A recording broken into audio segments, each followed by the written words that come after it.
Sports. We are Blackboard. We are Detroit. Tigers baseball on Fox Sports Detroit is presented by Bell Tire.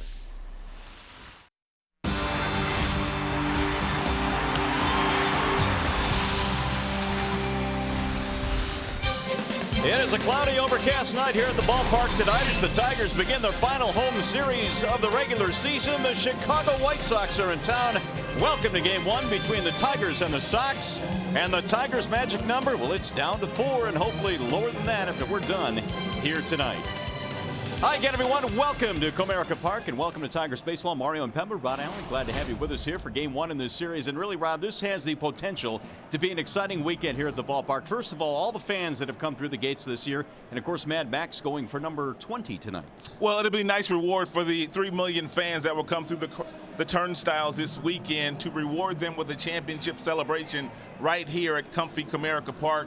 I believe Max Scherzer is going to get number 20 here tonight, as long as the rain stays away. Well, that is the hope here this evening. Now, keep in mind that Max Scherzer, of course, is going for number 20 in this one, but he's been awfully good. His last couple of starts been a little bit better. You know, number 20 has been elusive for Max Scherzer. As a matter of fact, the last time he went up against the Chicago White Sox team, he struggled against them. But Max has done his best work right here at Comerica Park. You take a look at his numbers, 15 starts so far. He's lost just 1. He's won 11. He's logged 98 innings. The ERA is real good, and of course, Max piles up tons of strikeouts. He's got the explosive fastball at 97. The changeup is an incredible pitch for him, and that slider and that curveball have really been good pitches for Max this year. It's allowed him to keep his numbers against left-handers way down than prior in his career. All right, after a short break, we'll send you back to the Call Sam Studios. We'll check in with Shannon Hogan. Coming up, the Tigers trying to take advantage of the home field advantage here, taking care of business at home. In the last 3 years, the Tigers 19-5 at home against the White Sox. Stay with us. Game 1 coming up next.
Baseball tonight. Tigers and the Chicago White Sox starting a 3-game series here at the ballpark tonight. The starting lineup for the Sox, presented by the Metro Detroit Chevy dealers, features Alejandro de Aza at the top, Alexi Ramirez batting in the 2 spot, and Connor Gillespie hitting 3rd tonight. Konerko Dunn and Avisail Garcia in your middle 3 spots, and then Danks, Beckham, and Josh Phegley rounding it out for Chicago tonight. They are facing Max Scherzer, who is presented this evening by Family Heating, Cooling, and Electrical. It would be a beautiful thing if Max Scherzer was able to get win number 20 here tonight against Chicago White Sox on a beautiful Friday night. 2.95 overall ERA, and of course Max Scherzer very much in the Cy Young conversation this year.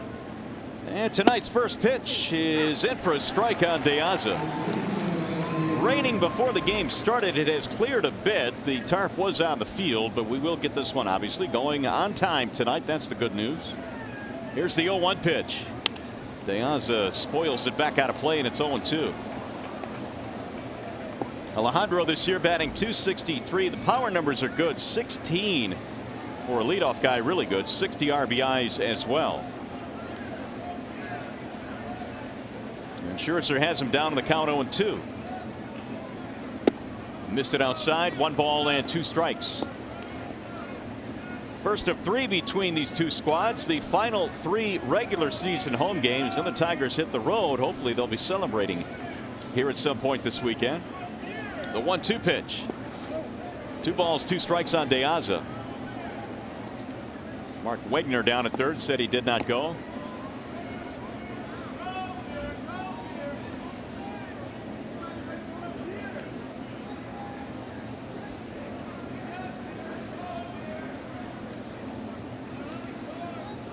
Max ready with the 2-2 pitch. Here it is. Drilled to right field. Hunter is on the move, and he dives and can't get it. It'll go up against the wall. De Aza will go to 2nd, and he will stop there with a leadoff double. Torrey stretched out, just couldn't quite get it. It's a 93-mile-per-hour fastball in the nitro zone of De Aza. He's got some power in that bat, especially to the pull field. If you're Torrey Hunter and you leave your feet on this play, even if you don't catch it, and he nearly caught it, you know that De Aza is only going to get a double. He's not going to get a triple. So it's not all bad to leave your feet. Great effort.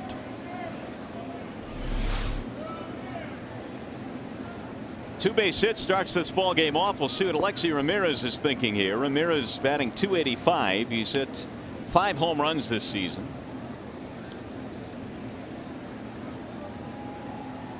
White Sox shortstop batting in the 2 spot in this one here tonight.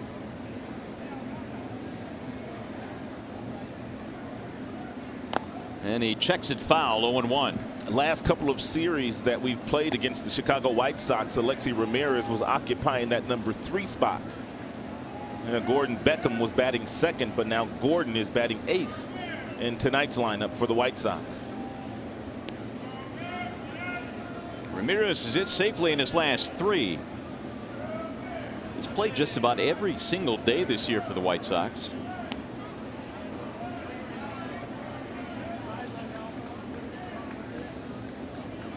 Here's the 0-1.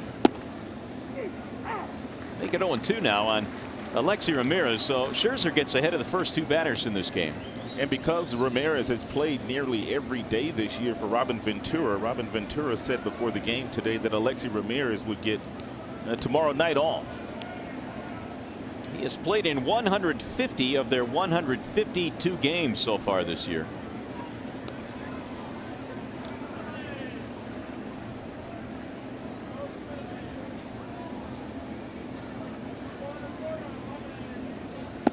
Outside, 1 ball and 2 strikes on Ramirez. Max in his career 7-5 versus the White Sox, but it's the ERA that I think is more telling. His earned run average against the Sox is .258. And he has faced him 17 times in his career. More than a strikeout per inning versus Chicago hitters. Here's the 1-2. He got him to chase. It's going to get away from Avila, who can't find it. Moving to 3rd is De Aza, and Ramirez is safe at first base.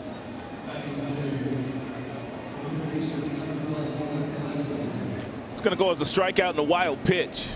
And once Avila couldn't alert it, Alexi Ramirez just took off for first base, and he made it safely. De Aza obviously on second, able to get himself over to third base.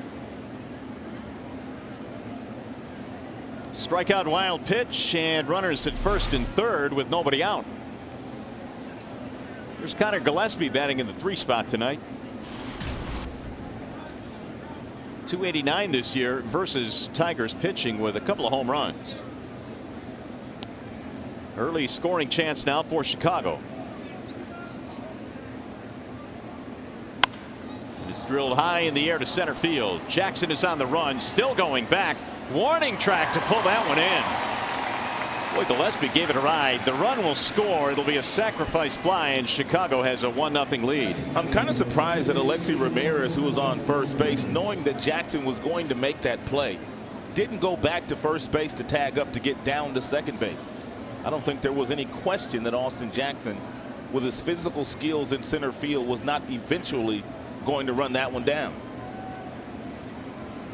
So the Tigers may have caught a bit of a break there as Ramirez stays planted at first. And keeps the double play in order.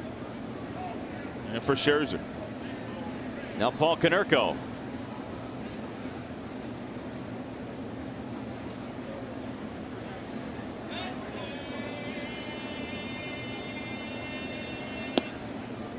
Scherzer hits the outside corner, 0-1 on Konerko.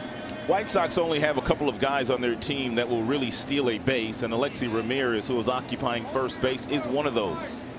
He has 30 steals this year. He's been caught 8 times, so very important for Max to make sure he doesn't get a good jump.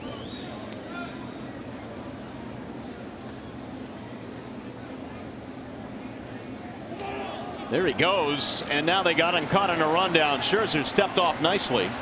Ramirez running back to first base. And we'll see if the Tigers can finish off this rundown, and they do as Santiago makes the tag. Max has done a marvelous job this year of just simply holding the baseball on the mound. And if you're the base runner, you're inching your way off the bag. You're trying to decide when he's going to throw home. Alexi Ramirez thinks he has him timed. He takes off prematurely.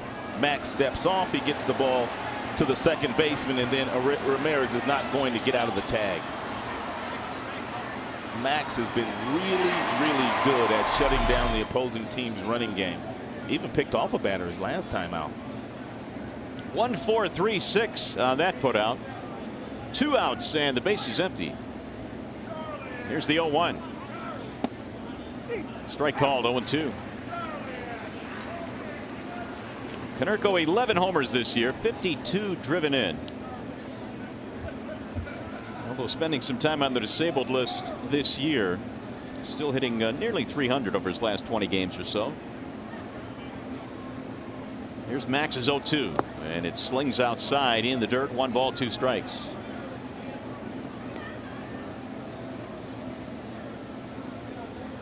Scherzer allowed just the 1 run in 7 innings in his last start against KC.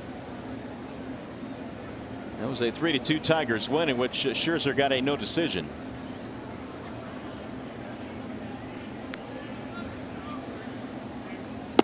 Wouldn't chase it. 2-2. Umbrellas starting to pop up now. Some light rain beginning to fall here at the ballpark. We expect that'll be the case most of the night. The hope is they can continue to play through it. It's always a very difficult decision whether to start a game knowing that you're going to get some rain eventually when you have a guy on the mound looking for win number 20. You have a team that's on the verge of clinching its 3rd consecutive division crown. Here's the 2-2. Just off the plate, 3-2. Yeah, it makes it tough because there's certainly a lot of considerations that go into whether or not you start the game.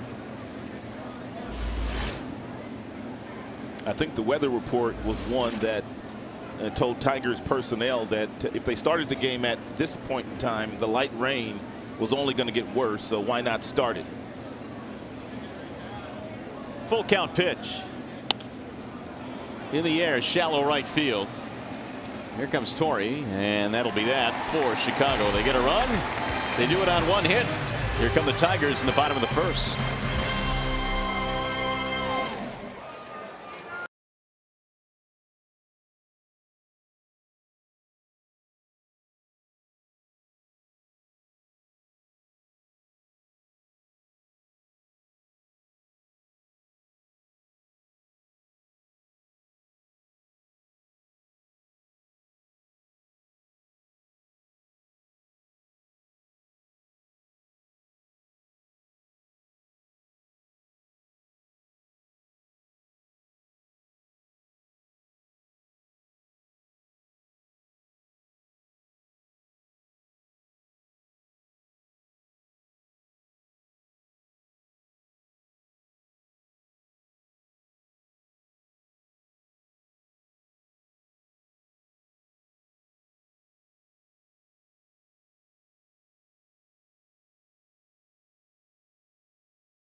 Is our score as we go to the bottom of the first inning. Tigers starting lineup tonight presented by the Southeast Michigan Ford dealers.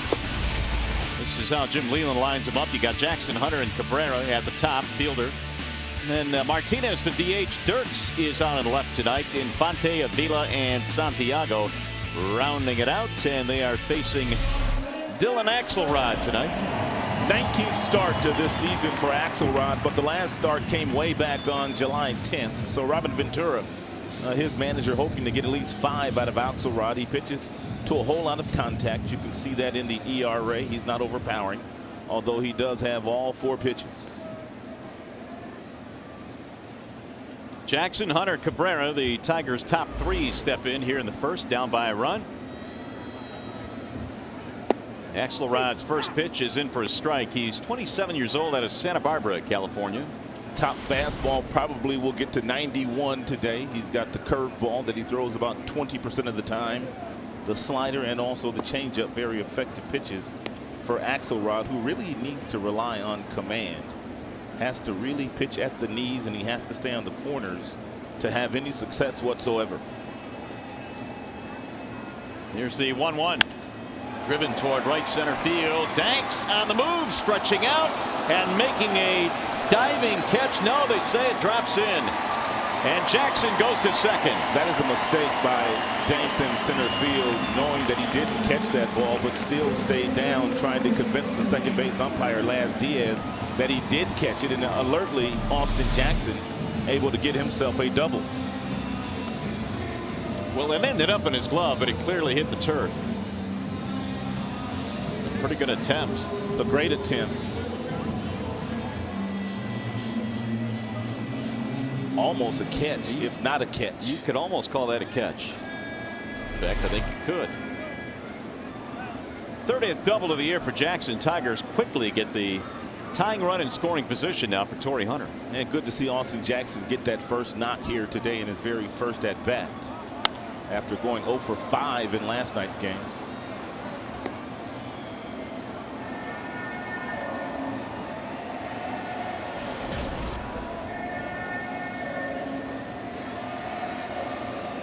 .295 this year for Torrey as he tries to get back up to 300. That was the area that he has pretty much spent the whole season in.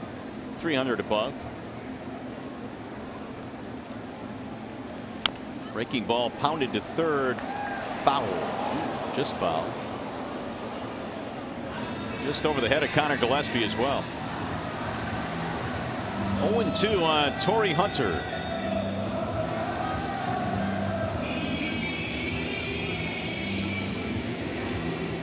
Axelrod was undrafted out of high school. He went to Santa Barbara City College and eventually Cal Irvine. Pitching in a light rain here in the first inning at Comerica. Here's the 0-2. Inside and high, 1-2. Well, if you're not going to get drafted out of a high school, I could think of worse places to spend a couple of years at community college than in beautiful, sunny Santa Barbara. 28 years of age. 30th round pick by the Padres originally back in 2007.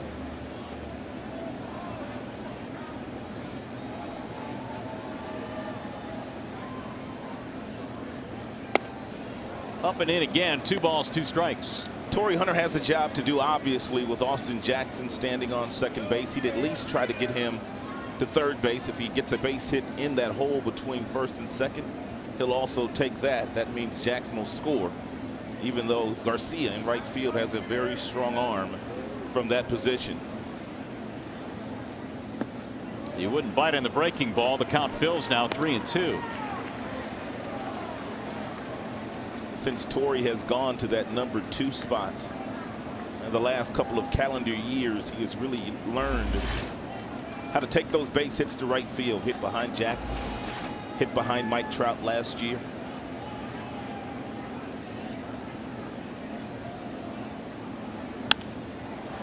Down the right field line, slicing from Garcia, still coming, and it's going to be out of play. While we have a second, let's set the Chicago White Sox defensive alignment for you. It is presented by Tim Hortons. In left field, you have De Aza. In center field, you have Danks. Right field, you have Garcia. Take a look at this note here. 5-20 record when committing 2 errors in a game, and of course they've done that a lot this year. They are the poorest defensive club in the American League.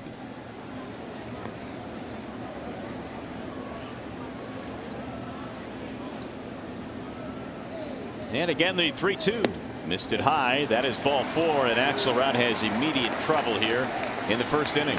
Good at bat by Torrey Hunter, who fell behind Axelrod. No balls, 2 strikes, but able to get a base on balls out of it.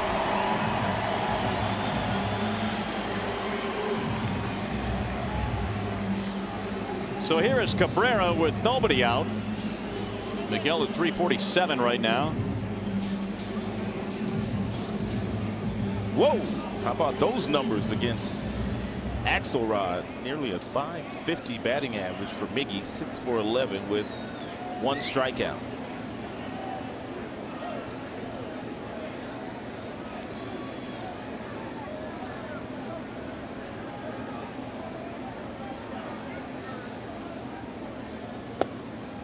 Axelrod stays away. Missed it outside. 1-0 on Miggy. 44 home runs this year. He's gone at least 40 in 2 consecutive seasons now. This season alone, he's hit 4 home runs against White Sox pitching.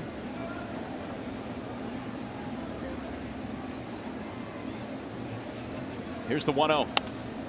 High fly ball right field. Garcia again coming toward the corner, staring into the rain, and in foul ground makes a nice catch. Both runners tag and move up.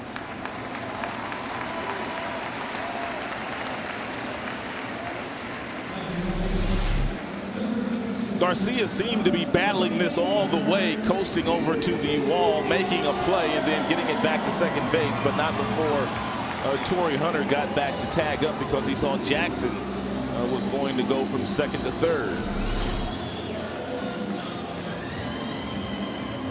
So here's Fielder now with 1 out, second and third, and these numbers are awfully gaudy, although not many at bats. 3 for 6 with 2 homers. Prince has hit safely in his last 5.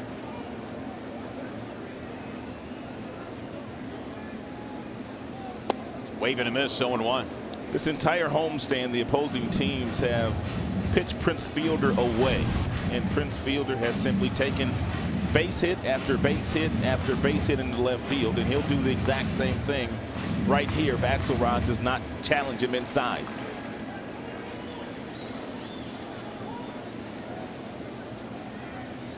Lots of room down that third baseline for Prince.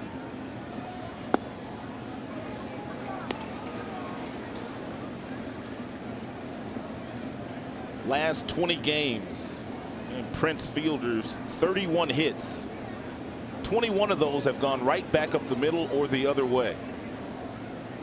He's making a strong push to get to 300 again. You know, you mentioned that the other night, and I thought, well, he's not that close. And then all of a sudden, yeah, he's like over 280. Charging toward 290. Fouled straight back, and the count is 1-2. Fielder this year has knocked in 103. He's had a big homestand, 11 for 27, trying to keep it going here. The Tigers down by a run early. They're threatening against Dylan Axelrod.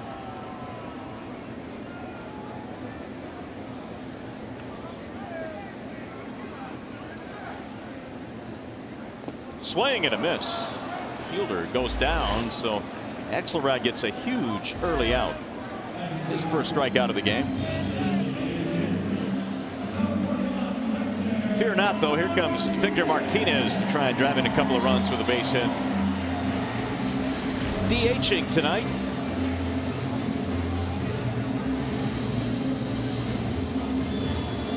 They might just walk Victor Martinez with all the damage he's done against them this series. This season, excuse me. Martinez up over 300 at 301, and he is not going to bat.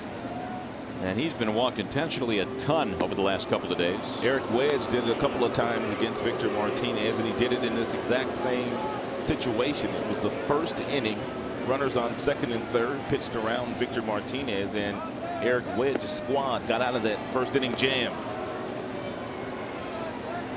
Robin Ventura making the call here. And this will eventually load the bases. Martinez has walked intentionally for the 9th time this season. And there is ball 4. So the Tigers load him up. And it's going to bring up Andy Dirks.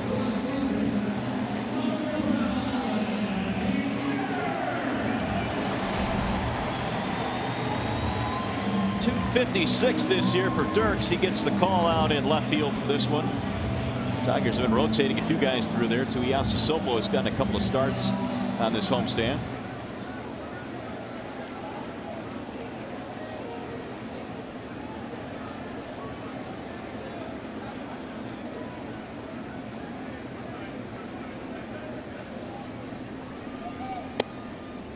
A little bit inside, 1 ball and no strikes.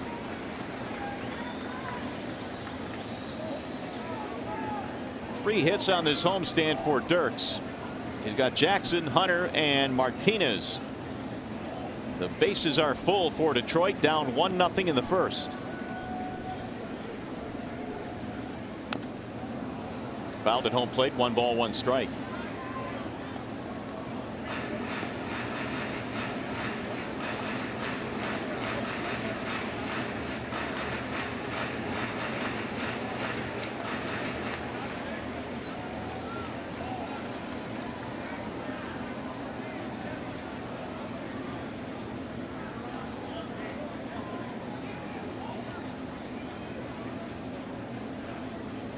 Here's the 1-1. Right back up the middle into center field. That's a base hit. Jackson scores. Hunter coming around. He'll score. Andy Dirks has given the Tigers the lead 2-1.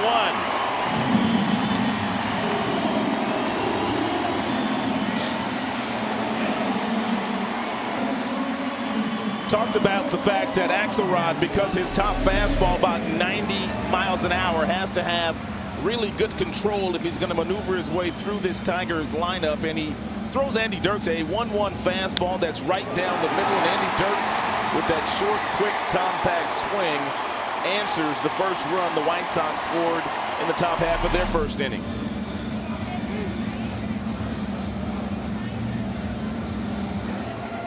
So Dirks knocks in numbers 33 and 34 on the season. Tigers have a 2-1 lead, and they foil the strategy of walking Martinez intentionally. Here's Infante now with 2 outs.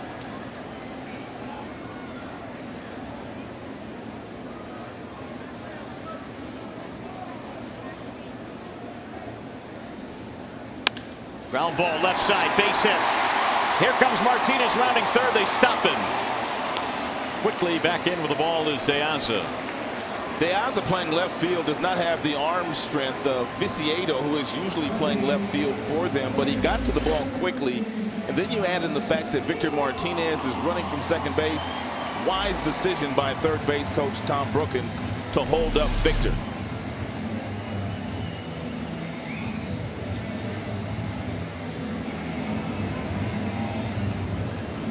So the bases are reloaded now. Victor was going to have a tough time scoring, so they held him up, and here is Alex Avila. 364 this year with the bases loaded.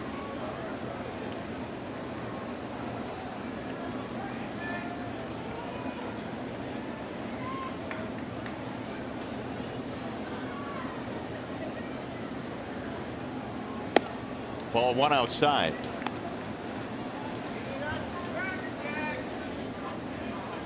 Axelrod wants a new baseball. He's already thrown 25 in this inning, and 13 of them have been out of the strike zone.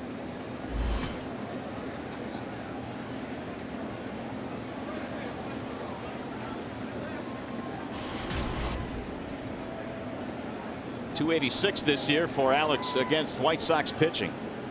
Tigers sending 8 men to the plate here in the bottom of the first. They lead 2-1. Here's the 1-0.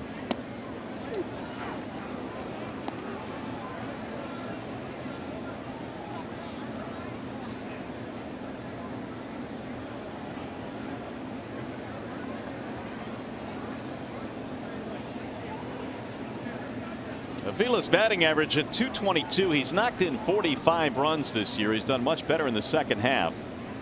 Dealing with concussions a couple of times this season. Swing and a miss. Good changeup there by Axelrod at 82. The arm speed sold it. Avila saw fastball coming out of his hands. You can see the grip. That is a straight change and just enough to get Avila to swing right over the top of it.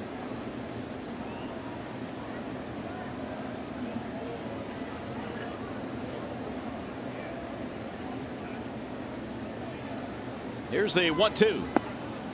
2 balls and 2 strikes on Avila.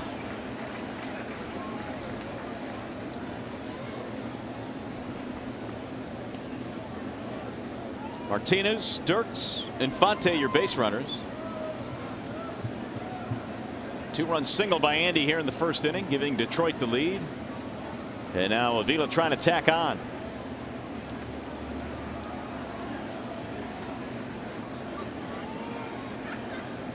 The 2-2. Swing and a miss. Struck him out. Tigers will leave him loaded. However, they do get a couple of runs. 3 men left. We go to the second. 2-1 Detroit.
Run single as we go to the top of the second, and it's also an opportunity for you to vote for your Tigers McDonald's player of the game. It's presented by the new Mighty Wings.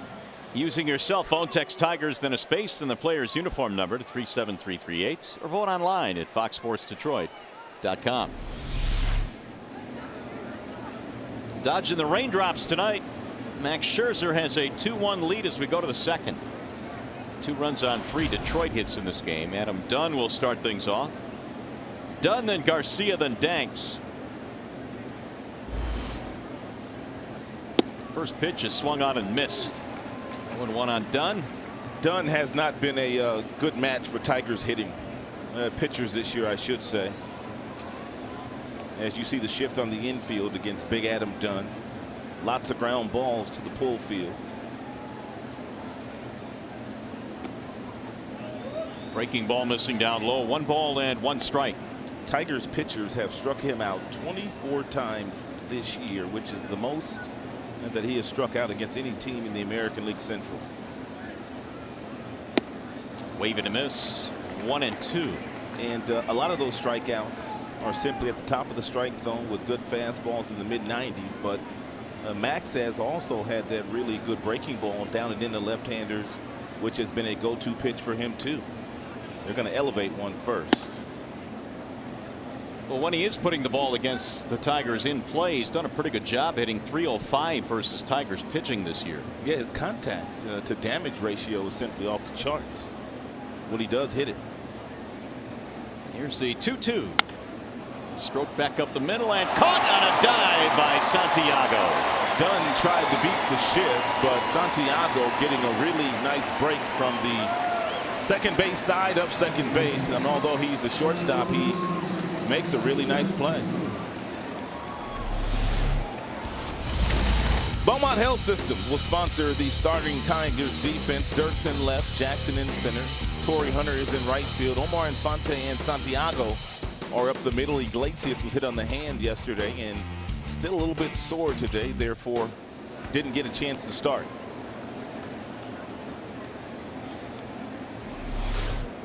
Here's Garcia with one out. Sparkling defensive play already turned in by that shortstop position, even though it is not Jose Iglesias. Santiago does not have the range that Iglesias has, but his hands are tremendous at whether he is playing shortstop, third base, or second base. High fly ball, shallow center field. Here comes Jackson. Will be a routine out, 2 gone.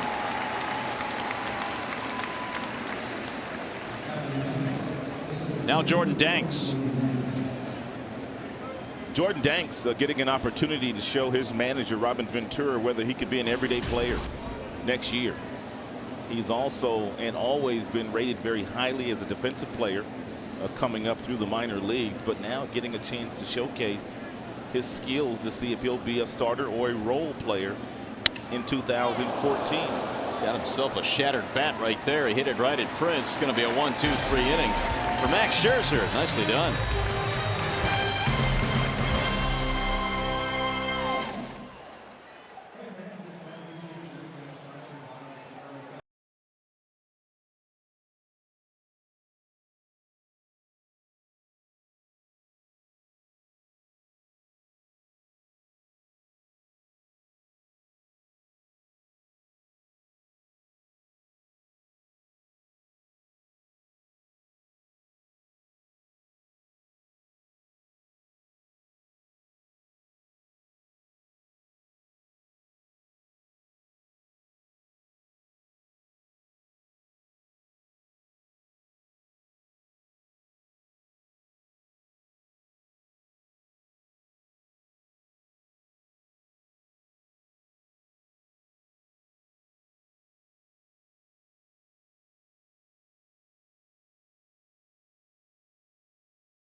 America Bank, a part of Detroit and the community since 1849.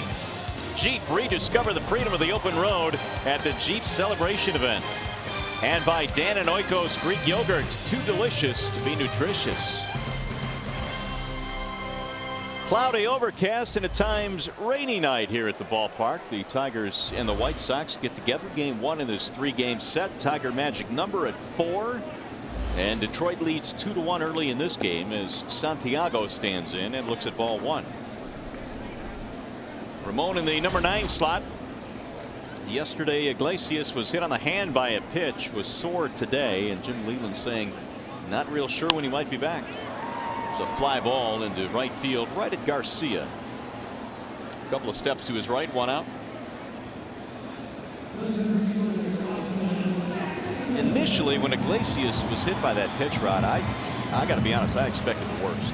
I sure did myself, especially after seeing a replay, and the replay showing us that it hit him right on the hand. There was no bat involved, so a lot of times those injuries take quite a while. Here's Austin Jackson. Jackson had a 2-base hit to start this game, and it was a ball that he hit out to center field. The Danks made a diving attempt on, but couldn't field it cleanly. Axelrod's 0-1. Breaking ball bends outside and low. 1 ball, 1 strike. Tigers have out hit the White Sox 3-1 in this game so far, although Detroit left the bases loaded in the first inning.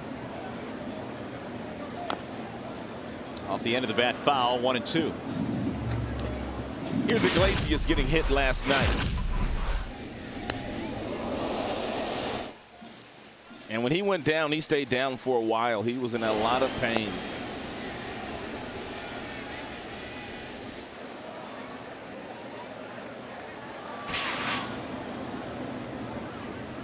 Jackson takes low and away. 2 balls and 2 strikes. See his hand all bandaged up tonight. Got some compression padding on there trying to keep the swelling down. .310 batting average this year. And dazzling defense to go with it. Here's the 2-2. Fouled away.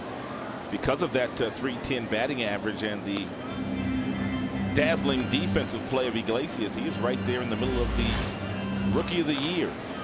And a possible award this year with a few other standout rookies.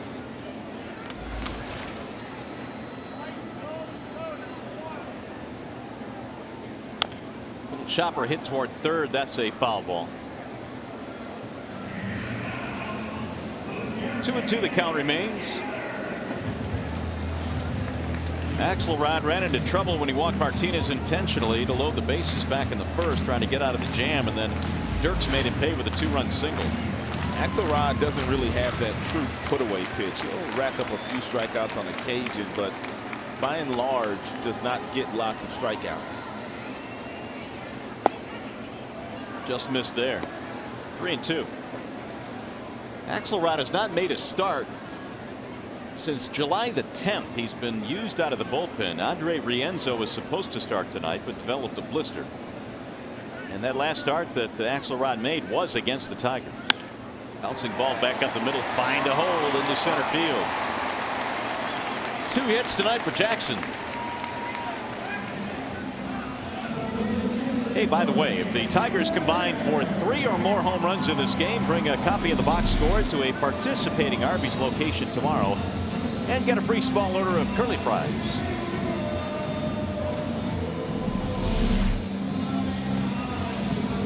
One on, one out. Here comes Hunter.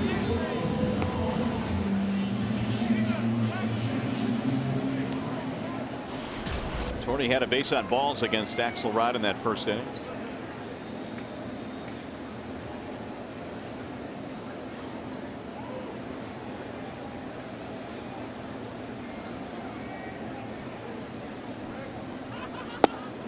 Ball 1.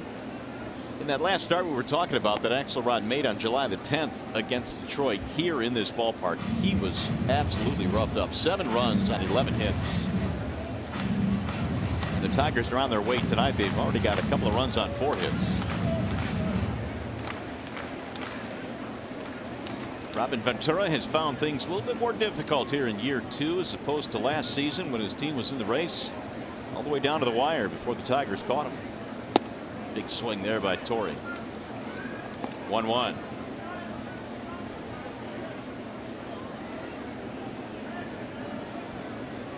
Yeah, Robin made it look easy last year. As a matter of fact, Jim Leland commented on that at the end of the year at how easy Robin Ventura was making it look for a rookie manager.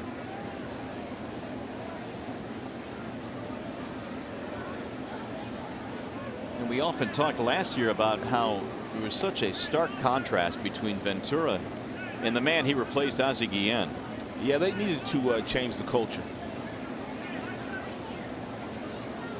Ozzie was kind of a shoot from the hip type of guy. They didn't hold much back. Ventura much more reserved. Both terrific players in the big leagues. There goes the runner, and a bouncing ball fair down the third base line into left field. Jackson coming to third base. They're going to try and score him. Here he comes to the plate. He's in standing up. 3-1 Detroit.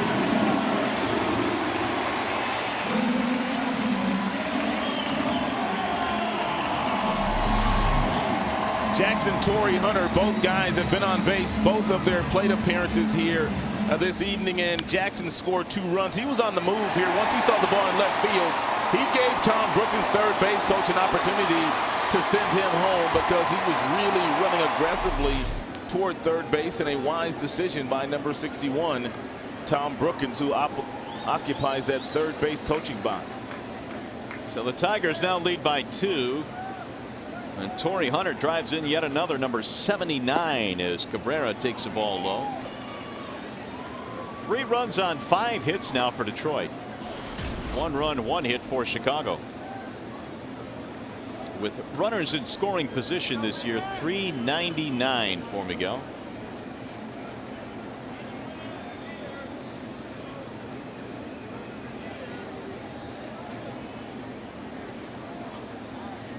So Axelrod already has given up 5 hits. We mentioned 11 the last time he faced the Tigers. And he's got to face Miggy, Prince, and also Victor. The 1-0. High fly ball again to right field. Garcia coming over toward the foul line. Makes the running catch. Hunter will tag and move up. Garcia doing a lot of drifting in right field today. Every single ball that has gone in his direction today, he hasn't ran for the ball aggressively. He has simply glided after every last one of them. It is such an easier play for you as a defender if you get to your spot and then you get your body set. And if you need to make a throw, you make the throw. Would you say his better position is right or center field? Right field, I think, is his best position, and I think that's where his future is. Here's Fielder now with a man at third and 2 outs. Ball 1 inside. I don't know if it's the rain up there that is presenting some issues for Garcia in right field this evening, because he should be accustomed to playing in this ballpark. This is where he got his start. Yeah, I was wondering about that. You know, running and looking into the raindrops has to be a bit of a challenge. Here's the 1-0 pitch. Outside, 2 balls, no strikes. He is a new dad. He just came back from maternity leave.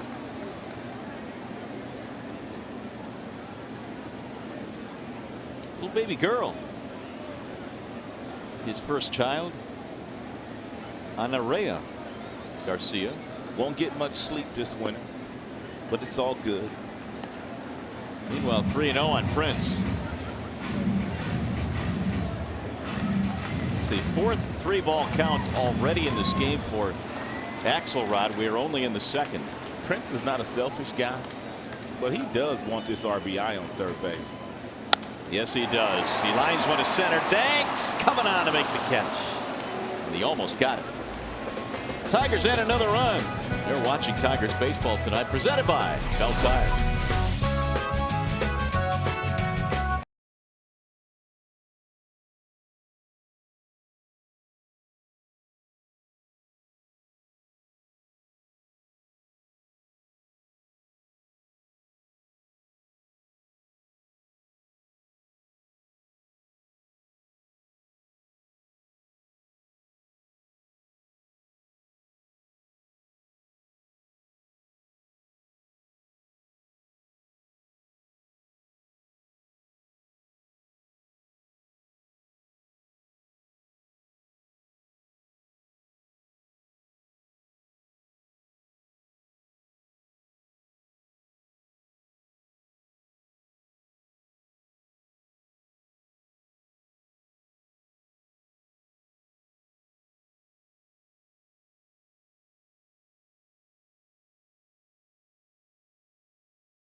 Under that light rain, beaming in that night game. Can't stop now, keep moving, no break paths.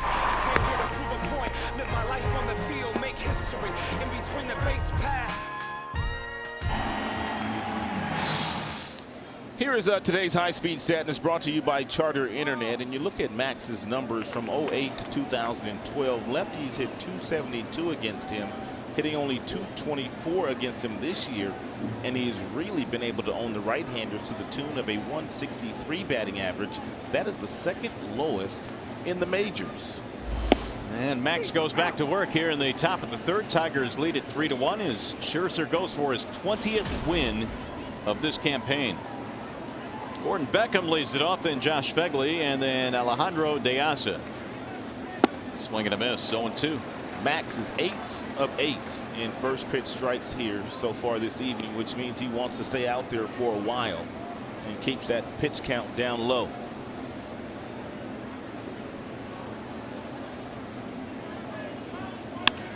Right back up the middle on the ground into center field. It's a base hit. Leadoff man is on. Time for a game break now as we check in with Shannon Hogan.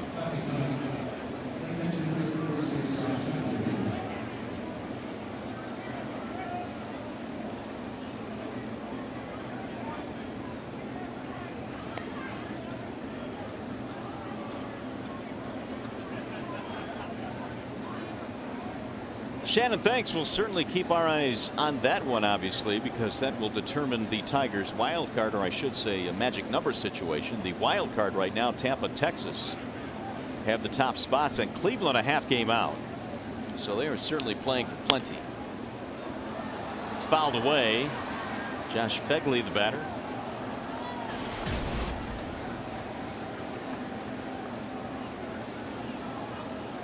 .231 this year for Phegley, getting a long look behind the plate. It seems like Roddy's played just about every game against the Tigers.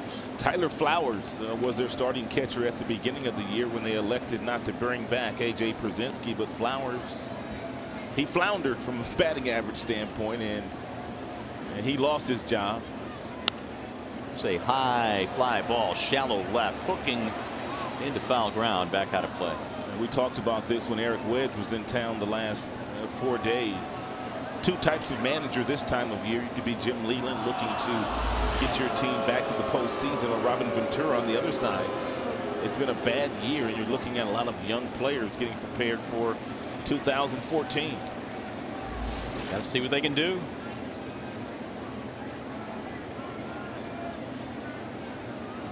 Phegley sits safely in his last 4.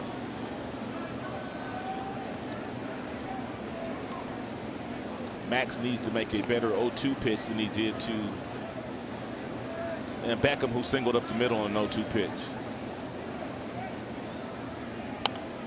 Popped up. Foul ground. Prince says, I'll take it. And everybody backs off.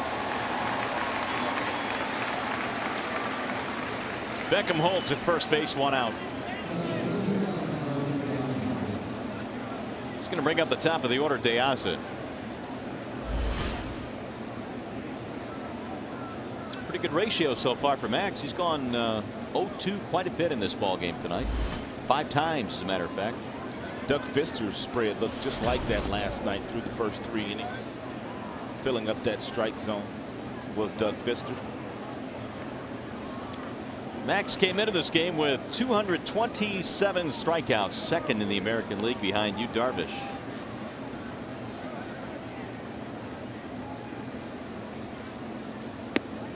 Tonight so far he has only 1, and that was Ramirez back in the first. Tigers pitching staff racked up a lot of strikeouts against the Seattle Mariners, who just departed last night. They had 3 starts where their starters all had 10 strikeouts each in their outings.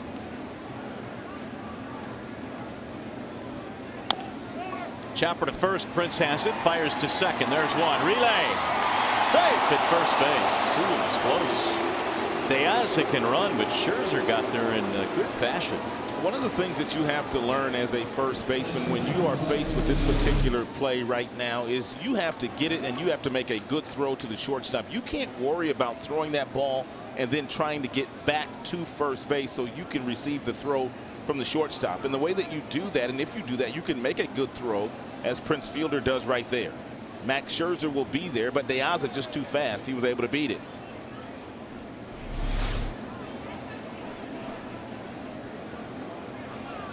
Two-out runner at first base for Alexei Ramirez.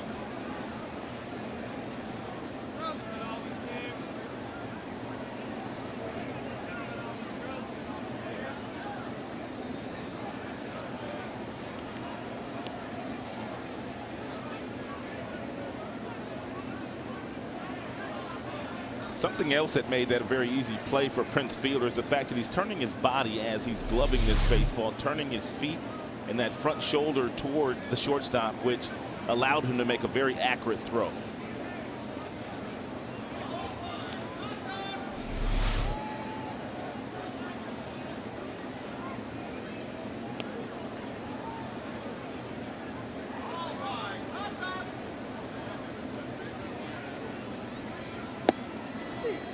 A strike called on Ramirez. This question was asked of Leland the other day. He was asked, do you think that Prince is having one of his better defensive seasons? And when you look at some of the defensive work he has turned in this year, Rod, I think that maybe he has. You know what leads me to believe that he's had a good year defensively is that no one has really talked about it as being a deficiency for him. Right.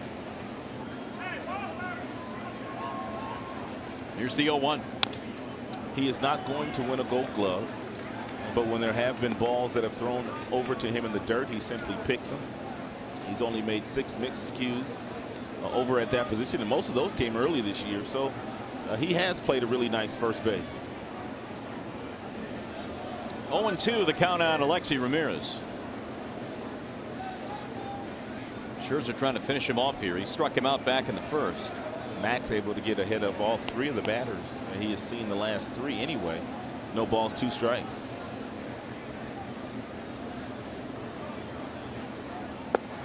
Wouldn't go fishing this time. 1-2 now on Ramirez. It may not be a bad pitch to turn De Aza loose on if you're Robin Ventura. He has 19 steals. There's already 2 strikes on your hitter Ramirez, and if he does strike out or if De Aza gets thrown out before he strikes out, if it's a ball, then he simply has himself a fresh count next time he comes up. Tigers know that's a possibility too, though. Bouncing ball second base side. Fonte will throw him out. So much for the White Sox here in the third. Here comes the bottom half. 3-1 Detroit.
First inning, Robin Ventura was faced with a decision with the base open to whether walk Victor Martinez or not, which he did.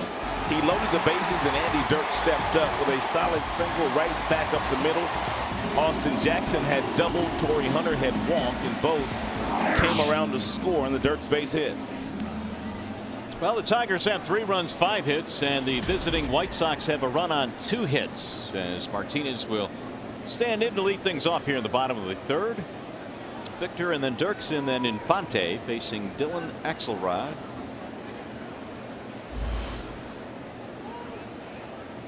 And there's a strike called on Victor. Martinez has hit safely in his last 6 in a row. He's had a big year against the White Sox. 424 is his average versus Chicago pitching this year. And when you look at the numbers, he's had 25 hits in the season series, as Axelrod's numbers look like this. As Victor stands in the batting average in the batter's box right now, his batting average is at .301, which is right there on par with his career batting average. Came into this season batting .302 right-handed and left-handed. Skied foul down the left field line. And he had a long way to go to get to .301. It was a pretty sizable mountain to climb, especially at the end of May. Got a little bit better each month until in July he just went off. Same story in August. Gained nearly 65 points in the last 9 months. 9 weeks, I should say. Here's the 1-2. Do you think he might have been a little bit too anxious early on in the season? I think he was a little anxious in spring training as well, and they had to slow him down and give him a few days off because he was chomping at the bit to get back out there after missing the entire 2012 season. Hit some balls hard early in April and May, didn't have much to show for it, but he kind of stayed with the grind and things worked out for him. Ripped into right field. Another hit from Martinez. Garcia going over to get it, and Victor will stop with a single.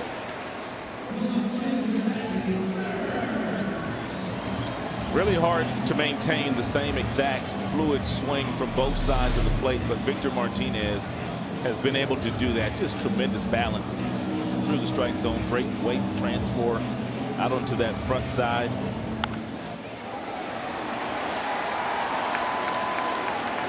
It's 26 hits this year against Chicago pitching in a season series. Right now, the Detroit leads 10-6.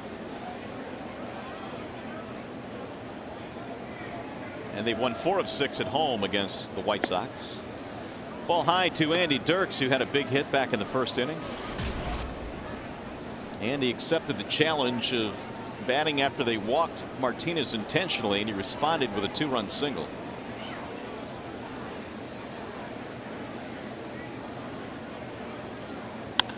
Pulled on the ground and threw another hit.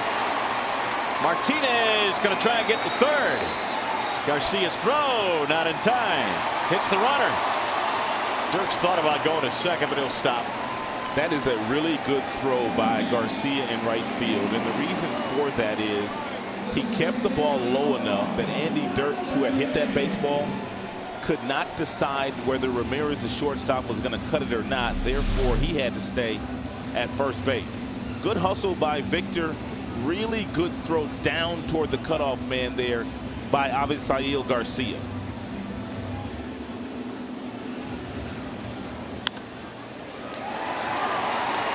Victor challenging the arm of Garcia, which, as we know, is pretty good. And he got in there easily. Another scoring chance now for Detroit. That is their 7th hit of the game.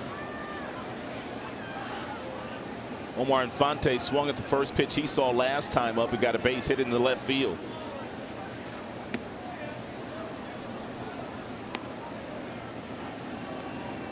His 6th hit of the homestand, and with men in scoring position this year, 327.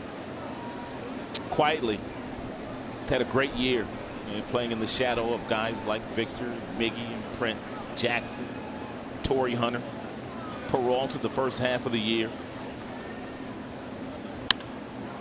Fly ball. Shallow right field. Martinez will tag, but he is going to hold. No chance of scoring there as Garcia gets it back in. First out of the inning. It'll bring up Avila.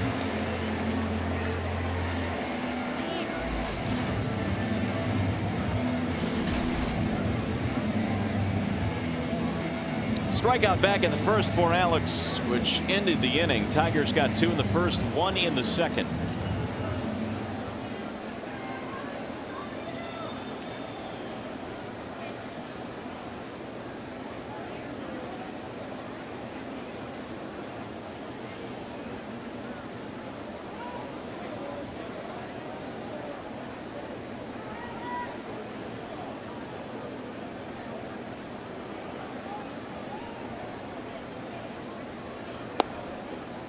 On the outer edge, a strike.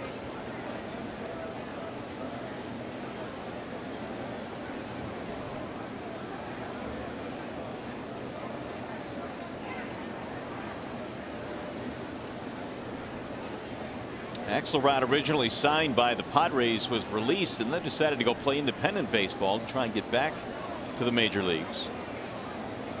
White Sox signed him, and he has indeed gotten back to the big leagues. He has spent time in the rotation and the bullpen this year.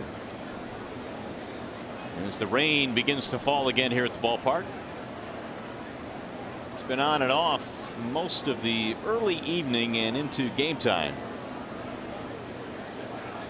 This little shower here has gotten a few of the fans up out of their seats to run for a little cover. Here's the 1-1. Swing and a miss. Good cut fastball there by Axelrod at 87 miles an hour. That ball had a lot of late life on it.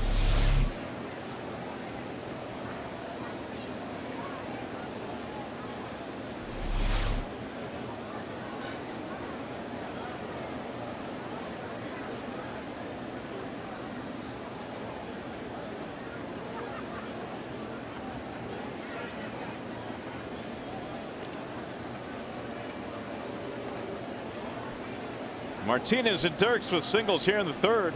Tigers trying to build on their 3-1 lead. And in the process, chop that magic number down.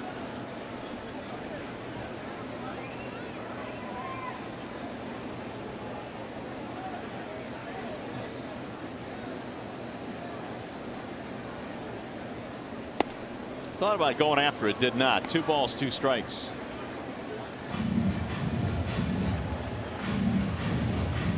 Waiting on deck, Santiago.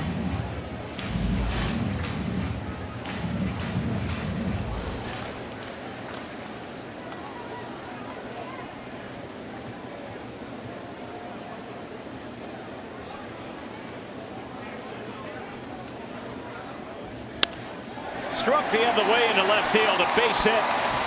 Score another run. Martinez is in, and the Tigers lead 4-1. Just a really patient at bat here by Avila, knowing that really all he wants to accomplish is hit something deep enough to left field, which would score the run. He stays on that changeup. That ball's about 3 inches off the plate, and he whistles it through the left side of the infield.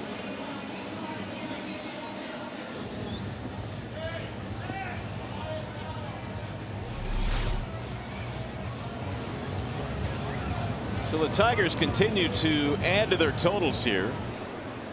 Still only 1 out. Here's Santiago. I told you about Axelrod earlier. Even though he's able to get ahead of some of the Tigers hitters, he does not have that true strikeout pitch, that true put away pitch. Therefore, Tigers hitters awfully comfortable against Axelrod, even with 2 strikes. Well, in his last 2 starts against Detroit, he's now given up 19 hits. And actually, we're only into the 3rd inning of start number 2. Yeah, Tigers hitters have not been a good matchup for Dillon. Here's the 1-0. Fouled back out of play. 1 ball, 1 strike on Santiago. Fly ball to right field his first time. 0 for 1 for Ramon. Got some action already in the bullpen for the White Sox. That would be Ramon Troncoso.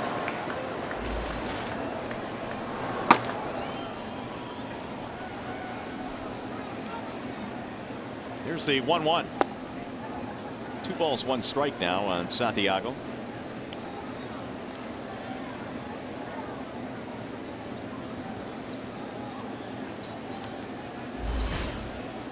.29 in the first inning. got a little bit better in the second inning, but this is turning into a long third inning for Axelrod.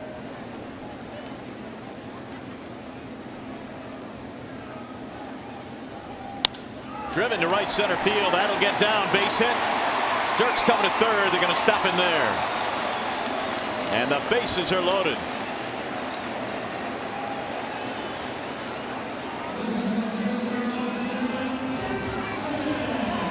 That's why it's very, very important for you when you're on second base, in this case being Andy Dirks, that you know exactly where the center fielder is playing. And if you know where the center fielder is playing, you don't hesitate as much as he did there, and you may have been able to score there. You see, Tom Brookins was well down that third baseline, wanted to make sure that Danks fielded that ball cleanly, and he did not want to run the risk of sending Dirks home there.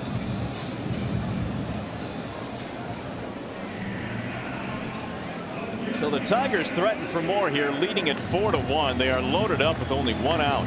Just because the first pitch to a particular batter, the outfielders are playing in one spot, it doesn't mean that they won't move positions with the strike going to 0-1 or 0-2. So as a base runner, you really have to know where they're playing. Jackson's had a big night already. Single, double, 2 runs scored.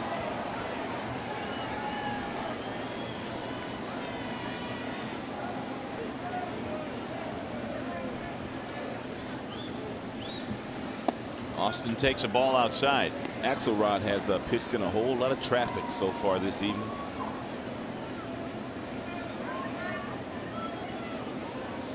Nine knocks already, and by Tigers hitters. 7 of 19 on first pitch strikes. It's tough to live that way if you're a guy that doesn't strike out many people. You can't pitch 1-0, 2-1 all night long. Bouncer foul. 1-1. Well, in his career against the Tigers, which has spanned 7 games, the numbers look like this, and there's no letting up tonight. 360 average in these 7 games. 9 more Tigers hits in this game.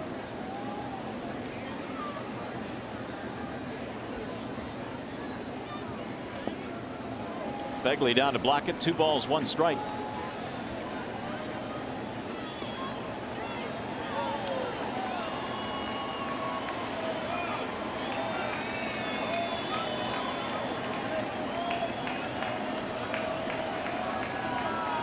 Jackson doubled and scored back in the first, singled and scored in the second. He's got the bases loaded here with 1 out.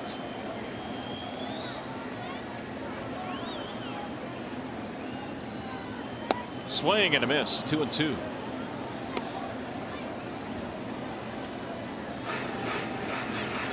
Tigers already have 10 at bats with a man in scoring position tonight. They made good on 4 of those. Again, Axelrod was not scheduled to start tonight. Andre Rienzo was, but he had a blister for him, so he was a scratch. Here's the 2-2. Driven back out of play, foul into the raindrops.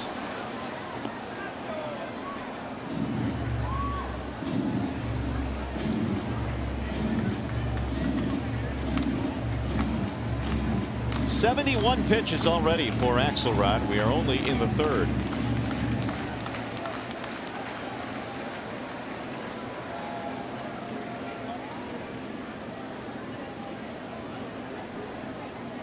Breaking ball missed.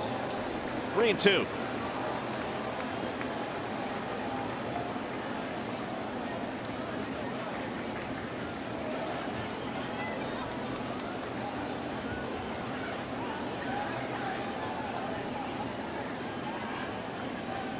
Torrey Hunter will be next. Here's the 3-2. Swing and a miss. Struck him out. Jackson retired for the first time tonight.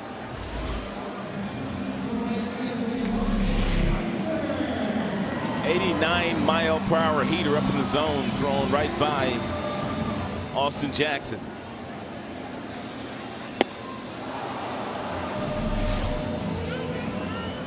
So with 2 outs, we'll see what Torrey can do here. Tigers lead 4-1. They have scored in every inning so far, each of the first 3. Walk and a run scored, double to drive in a run in the second.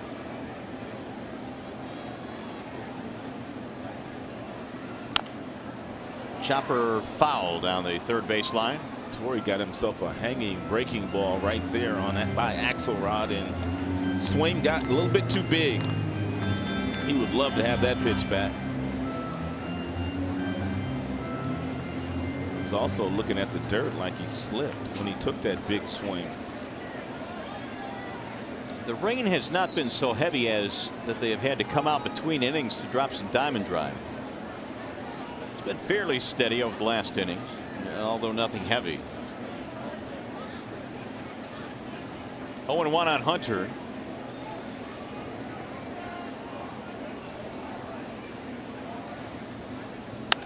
Ground ball, base hit the other way. Dirk scores. Here comes Avila rounding third. Garcia's throw cut off. 2-run single by Torrey Hunter.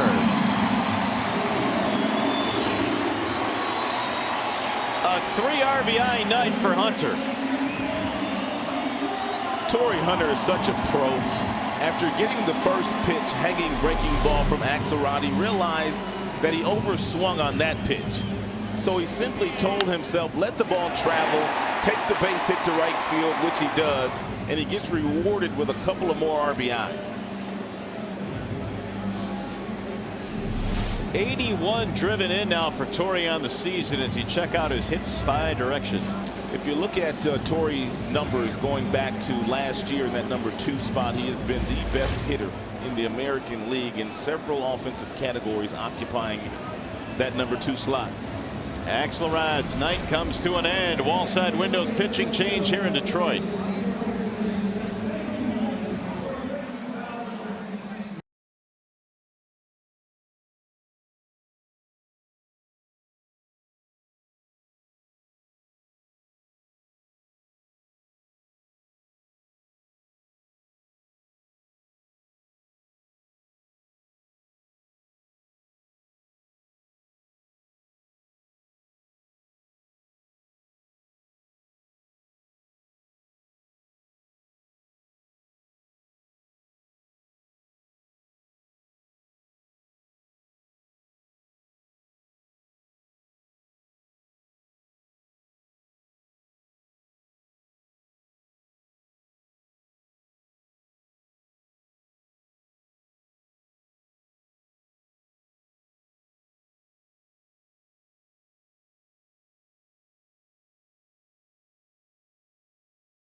Hits on the board for Detroit as the rain continues to fall here in the Motor City. We remind you that you can enjoy, as you enjoy a cold one, look forward to Miller Time later in tonight's game, brought to you by Miller Lite.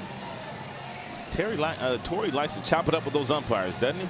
He sure does. He likes to chop it up with anybody, really. He gets them going, too. Well, we've got a pitching change here, and now Chicago will bring in Ramon Troncoso. He checks in with a 5.19 ERA, 16 strikeouts, 15 walks for Troncoso in the 26 prior games he's pitched in this year. 8th man to bat in the inning as Miguel Cabrera will stand in. And Robin Ventura had a feeling it would be a bullpen night anyway, with Axelrod starting, and Axelrod having not started a big league game since all the way back in July.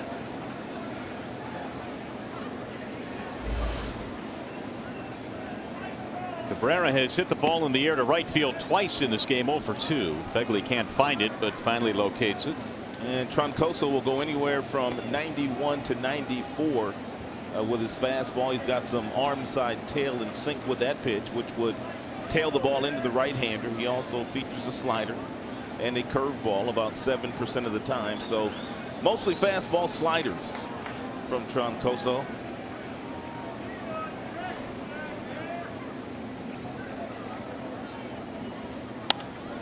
Fouled back out of play. 1 ball, 1 strike.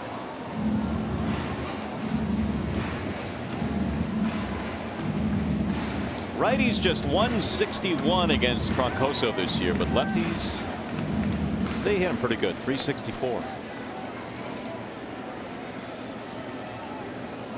Tigers 2 in the first, 1 in the second, 3 in the third. It's been a lengthy sit down for Tiger starter Max Scherzer. Ground ball left side, base hit. That'll score another run. Santiago is in. It's 7-1 Detroit. And that run will be charged to Axelrod.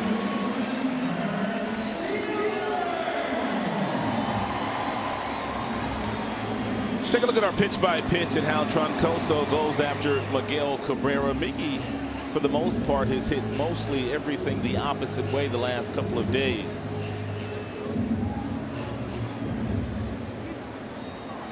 We'll show you that pitch by pitch when we get it. So the Tigers now have 7 runs on 11 hits, and here comes the Prince as they send 9 men to the plate in this inning.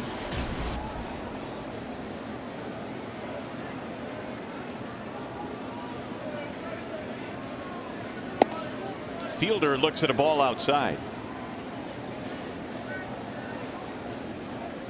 Tigers offense, this is more like it tonight when Max Scherzer's on the mound. Max has been given a lot of run support this year from his teammates, but the last few starts they have not scored a lot of runs for him, but they're in a very hitterish mood this evening.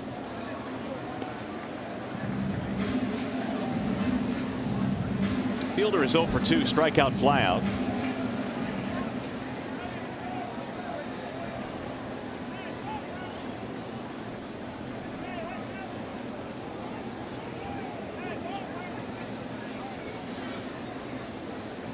Now the 2-0. Tardy sending it back into the seats.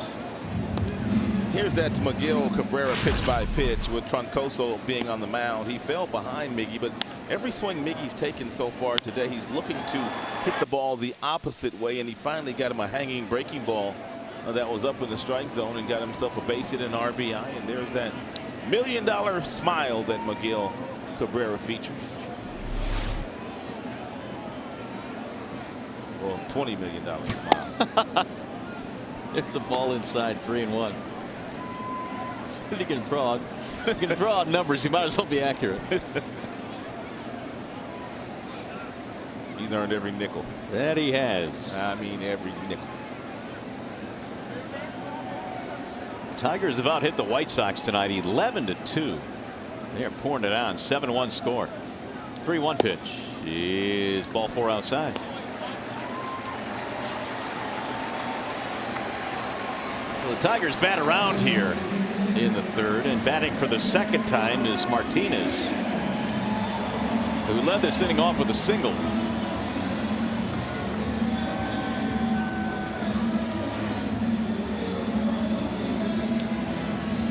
Three grand slams in the career of Mr. Martinez. 325 is his average with the bases loaded. We have said the Tigers have the bases loaded quite a few times tonight.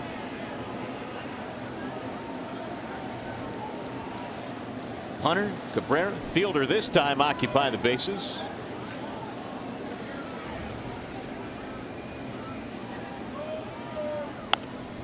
Fouled away, 0-1.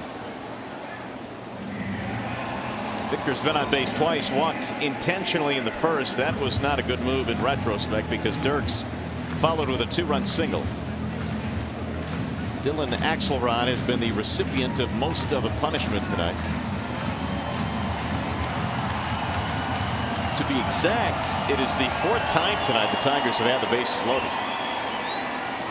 2nd time in this inning.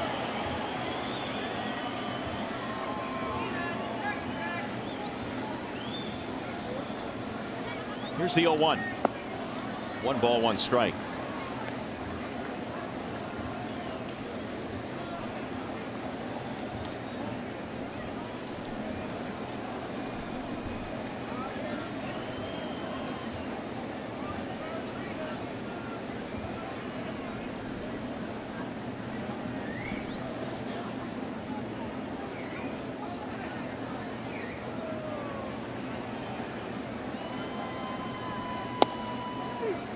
Strike called on Martinez.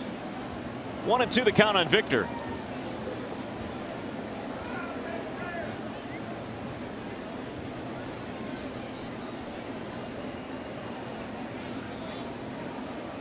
Troncoso is replacing Axelrod here in the 3rd. He's given up a single and a walk, but he's ahead of Martinez 1-2. Pulled to second base and caught there on a hop. They'll throw him out. So the inning is over. Big inning for the Tigers. They score 4 more. Some hustle from Victor in this half inning. Tigers celebrating a couple of more runs as Cabrera drives one in.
Is brought to you by Arby's. Try Arby's new Smokehouse Brisket Sandwich today. Arby's, slicing up freshness. And by Bell Tire.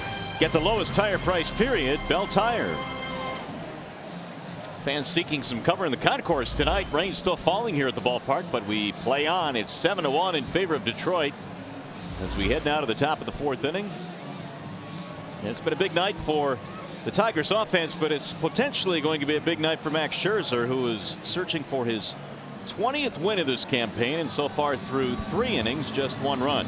Pitch count is in an outstanding shape, averaging just 12 pitches per inning in the first 3 innings of this game.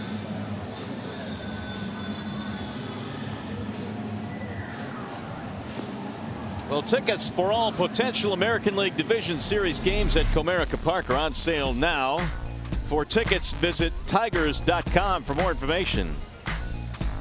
And the Tigers certainly hoping to be part of the postseason again this year. They try and cut their magic number down to 3 with a win here tonight.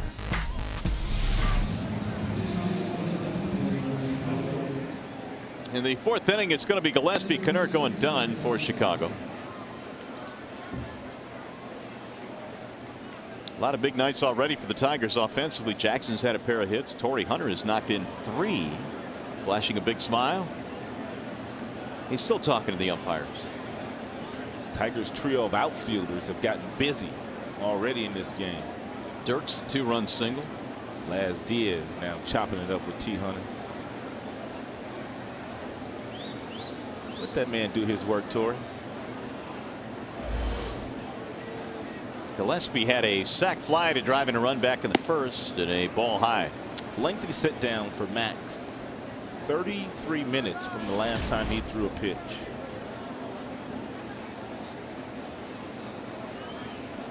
He'll take all those runs, though. That's it for a strike. 1-1. He has been backed by 11 hits in this contest. The Tigers knocking Dylan Axelrod out of this game.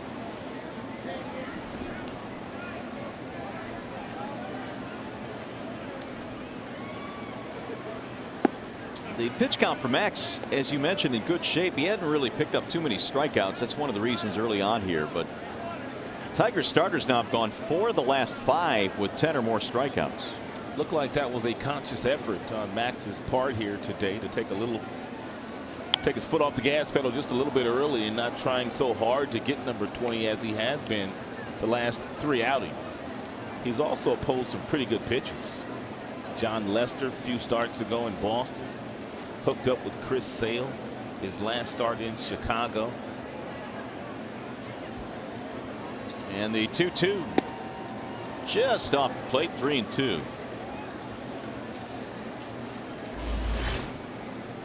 Xfinity high-speed pitch on Max Scherzer so far this evening. Top fastball 95 miles an hour and 76. That newfound curveball which has allowed him to really do a good number against left-handed batters all season.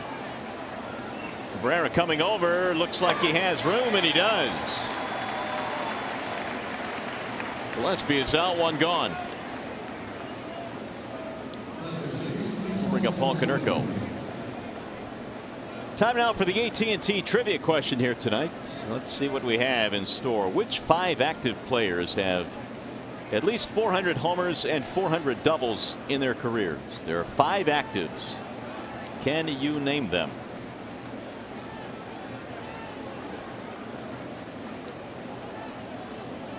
Konerko with a fly ball back in the first.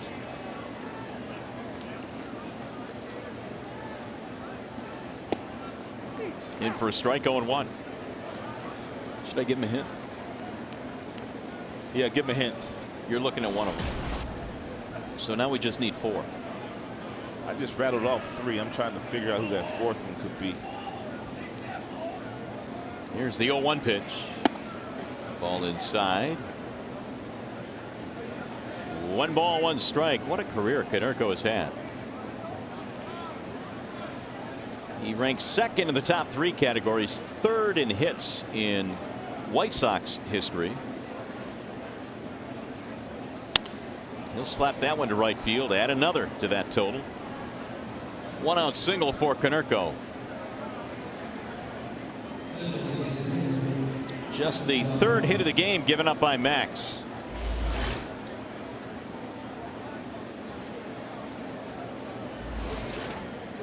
Here is the slugging Adam Dunn.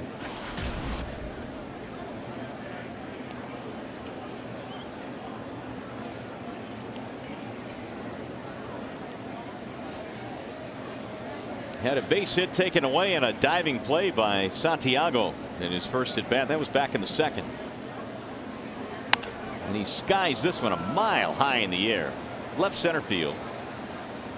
Dirks and Jackson. Dirks right in front of AJ to make the catch.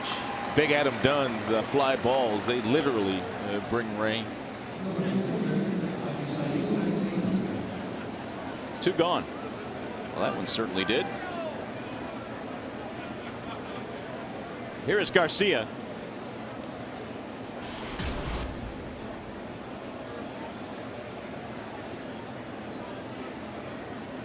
Flat out to center field. His only time. 0 for 1. Garcia back in action after missing 3 games for the birth of his first child, little baby girl. Wave and a miss. 0-1. Tigers minor league player of the year last year, of course, dealt over this season in the Iglesias/Peavy deal. That deal is going to work out very well for the White Sox for a number of years, for the Tigers for a number of years, and it's going to work out in the immediate future for the Boston Red Sox. Peavy, I don't think he's going to pitch much longer. Bouncing ball foul. But you would expect that Garcia and Iglesias, they have 10 really good years of production left in their bodies. Well, in the Tigers case, they get a player at a premium position as well, the shortstop position for the next decade. And the White Sox get themselves a corner outfielder that can hit for power.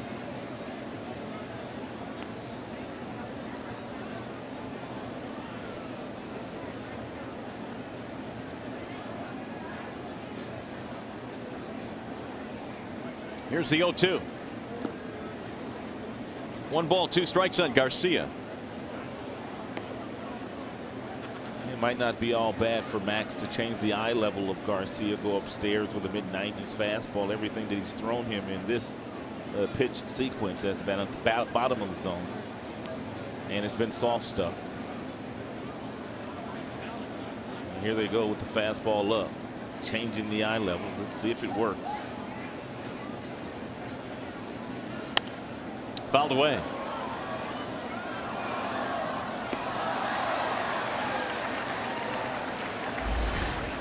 It's 50 now for Scherzer. He needed just 8 to get through a 1-2-3 second.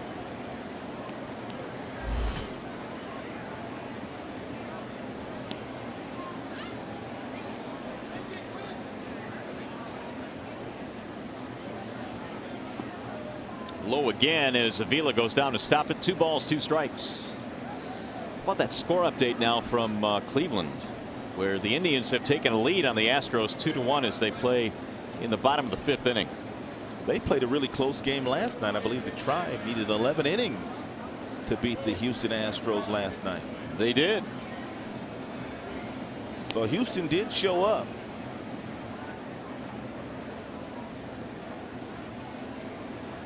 The 2-2 lifted back out of play. It's a 4-game series that the White Sox are playing with the Indians are playing with the Houston Astros. And of course, when you look at the raw numbers, that bodes well for the Indians because Houston has won just 51 games this year. When we saw them in spring training, though, and we saw them at the beginning of the year, I thought they were going to lose more than the 119 games the Tigers lost last in 2003. Well, that won't happen, but they may get fairly close. They've lost 102 ball games. In fact, they're the only team in the majors with at least 100 losses. And I think there were a lot of experts out there that thought they would lose 120 with their roster, their payroll.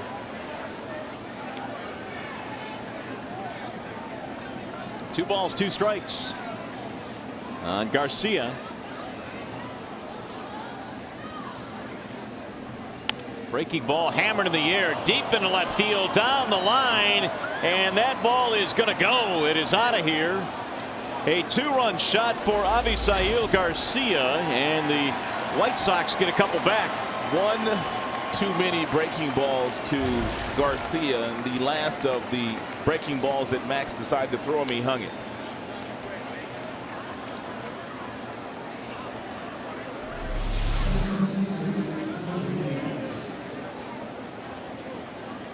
Bright future for Mr. Garcia. That is his 5th home run of the season, and it was a no-doubter.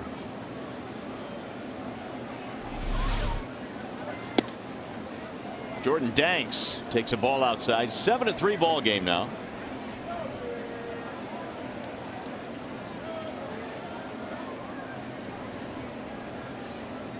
Here's the 0-1 from Max.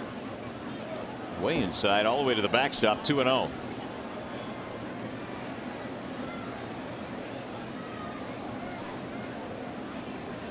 Garcia now with 25 RBIs. 2-out, 2-run shot here in the 4th.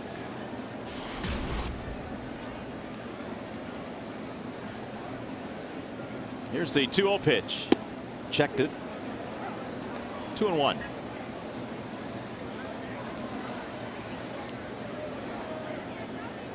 Danks 0 for 1 with the ground ball. He came in batting over 300 in his last 30 games.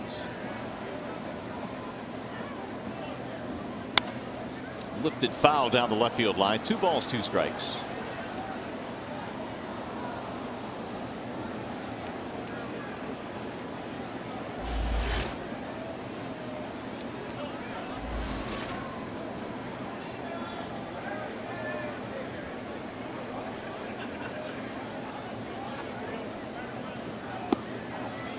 Got him. Strike 3. That'll end the inning. However, they get a couple of runs back in the Garcia home run. Bottom of the 4th coming up.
In this game, bases loaded several times against the starter of the Chicago White Sox, Dylan Axelrod, and they were up for the challenge. Torrey Hunter got it done. Andy Dirks also got it done. As a matter of fact, Torrey Hunter has been right in the middle of everything the Tigers have done so far in this contest offensively. Jackson shipped in. We talked about Dirks shipping in.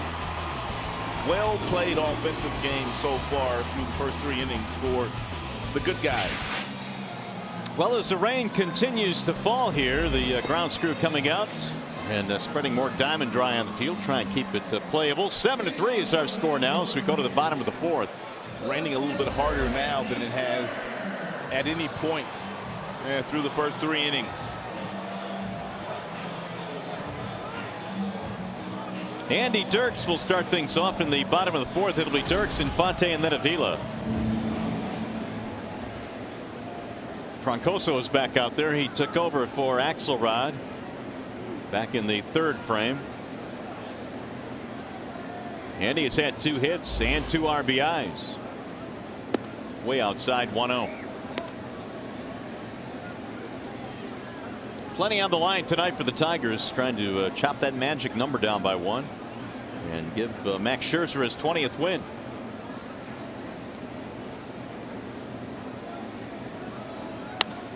Lifted foul down the left field line.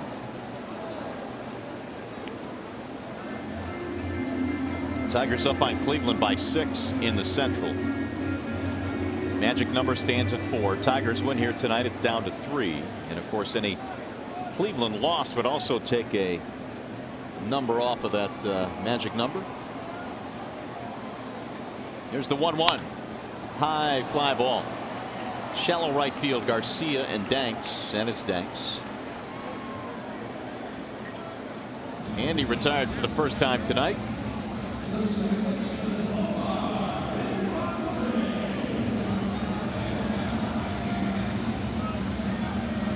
It'll bring up Omar Infante, who is 1 for 2 this evening. Tigers have 11 hits in this game.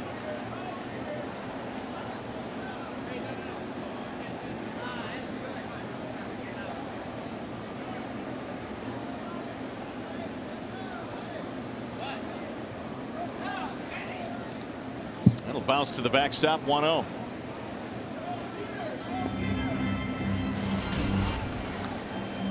.316 average now for Omar. And a total of 6 hits on this homestand. The Tigers have 3 against the Sox. Then they close out the year in Minnesota for 3 and then in Miami for 3. Strike called, and it's 1-1 now on Infante.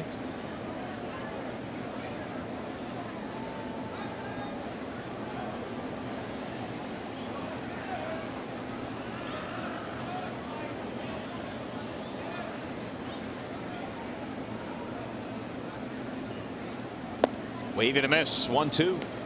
Good breaking ball there at 83 miles an hour from Troncoso. They had Omar Infante out in front of that breaking ball.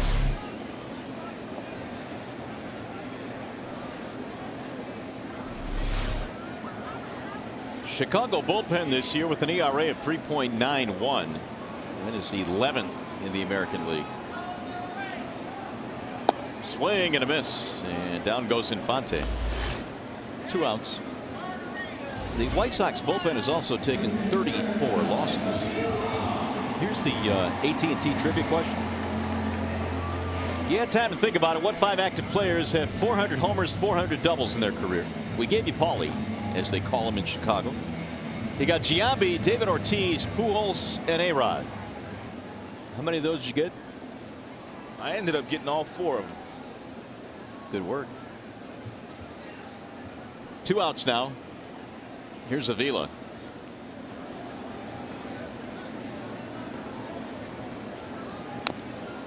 Fouled off 0-1. The final one, I wasn't sure whether it was Jason Giambi or Todd Helton of the Colorado Rockies. Ooh, Helton's a really good guess, actually. But he'll be active just for about another week. Announcing his retirement.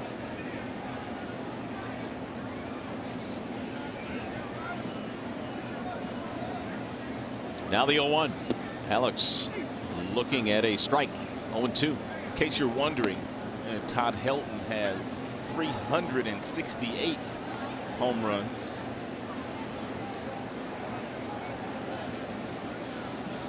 But over 500 two-baggers. Todd Helton will never get credit for the kind of hitter and player that he really was.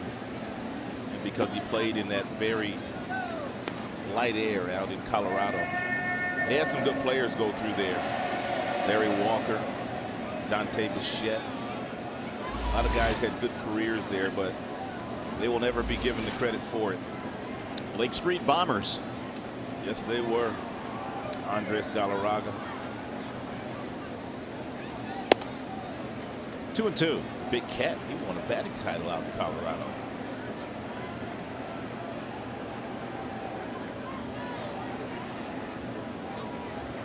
Jim Leland managed there for a spell before he decided to leave the managing game for a while and left Colorado behind.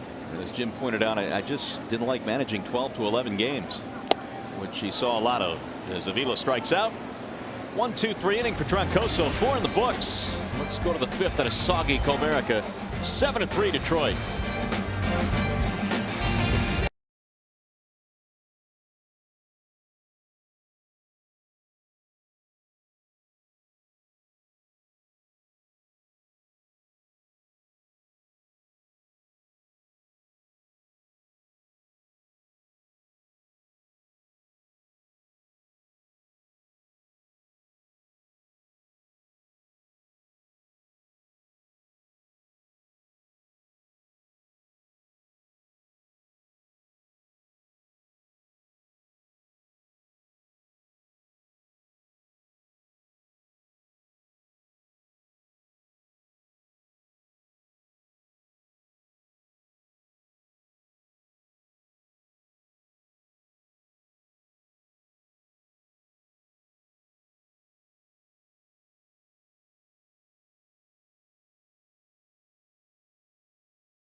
Top of the 5th inning here at the ballpark. It is time now for tonight's Ace Hardware Scott fan poll question of the game. Here it is. Of these four, which stat is most important when determining the Cy Young winner? Is it A, a guy's record, B, his ERA, C, strikeouts, or D, WHIP? Walks, hits, per innings pitched is what that stat is. Text ACE, then a space, then A, B, C, or D to 37338. Cast your vote. How about we take a look at some Cy Young candidates as we wind down this season? Here are some guys that certainly are in the running. Well, that question kind of comes into play here because you have some guys with more strikeouts, some guys with better ERAs. Of course, Max paces the American League with 19 wins. Iwakuma, we just saw him a couple of days ago. Darvish. I got Max winning it right now if it ended today. Well, here are the WHIP leaders. Scherzer is on top of that list. So that means the WAR guys are liking him then. Let's see, Sale is on that list. We'll see him in this series. That tomorrow, I believe. Chris Sale will pitch against Rick Porcello tomorrow.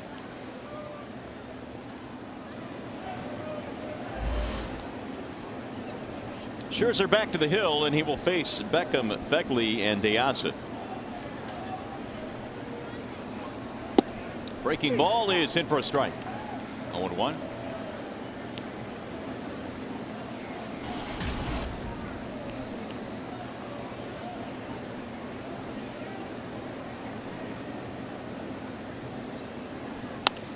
That's going to be a fair ball down the first base line, perhaps extra bases.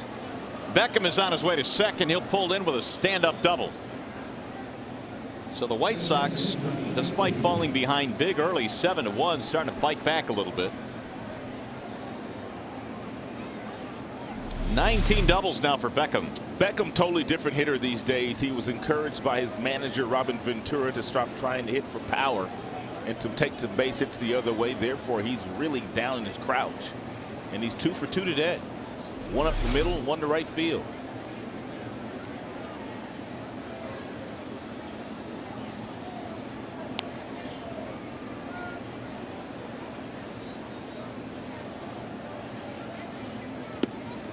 Crossed up there.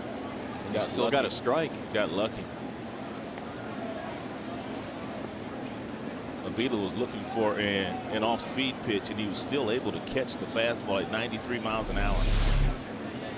And he's like, boy, oh boy.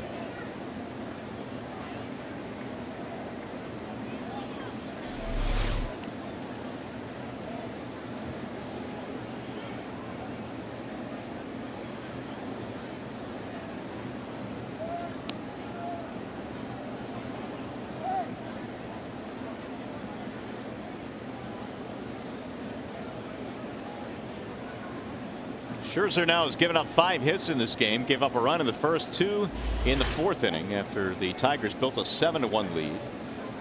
And trying to strand a leadoff double here in the 5th.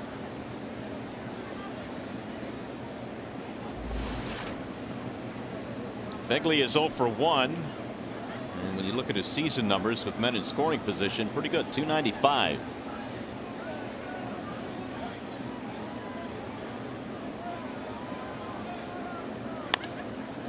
Popped him up. Right down the middle of the infield. Infante. That's a start, 1 away.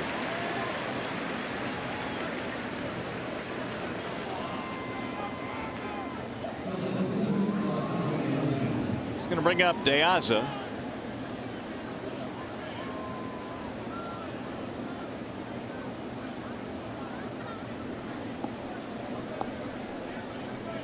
.298 this year for De Aza with men in scoring position.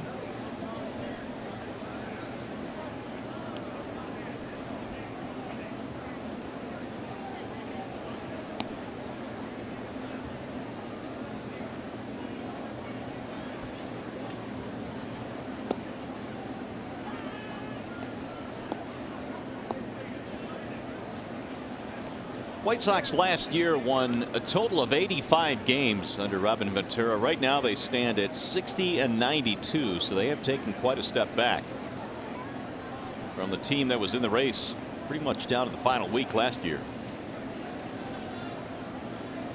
Here's the 1-0, and it's a strike called. 1-1. Right now Chicago dead last in the Central.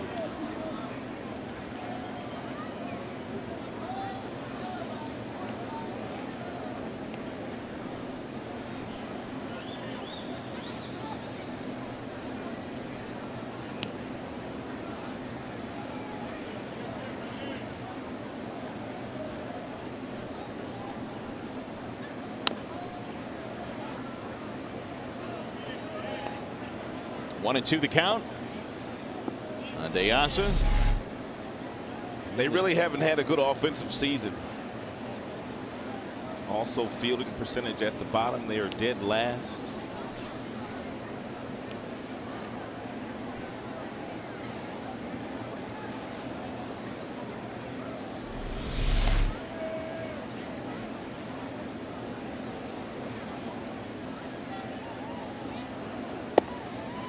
Two balls, two strikes.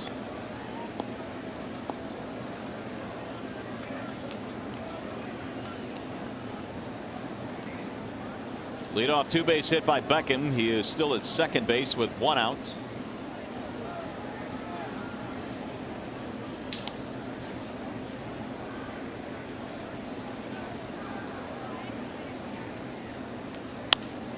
Lifted toward left, but slicing away from Dirks. That'll get back out of play.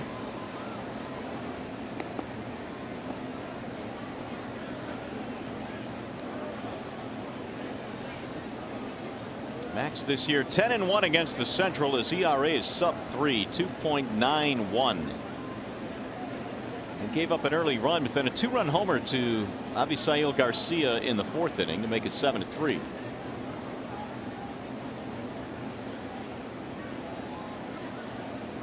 Here's the 2-2. Another foul, back out of play. It's been a pretty good at bat by De Asa, fouling off everything that Max Scherzer has featured to him in this at bat, whether it be that slow curveball or the mid-90s fastball. 82 runs scored for their leadoff hitter on a squad that was not very good offensively. Sliced back up the middle into center, base hit. Beckham watched it through, so he will stop at third base. It's a single for De Asa. First and third now with 1 out. De Asa, good fastball hitter. Yeah, this fastball's 95. He didn't try to do much with it, just simply pulled the hands inside and sliced it right over the head of Ramon Santiago.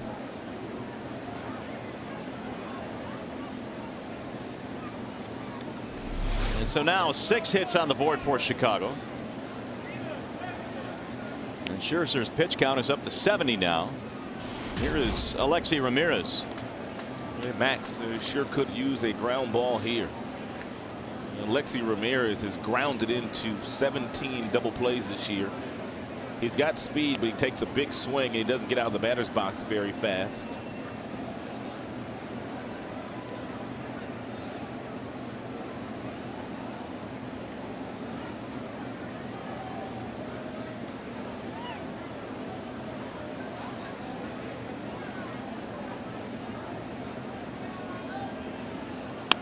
Line drive caught and nearly a double play. Good base running by Beckham. I mean, your natural reaction as a base runner on a ball hit like that on the line is take 1 or 2 steps toward that next base. Had he done that, yeah, Miguel Cabrera would have been able to double him off, but he looked like he just kind of froze and headed back toward third base.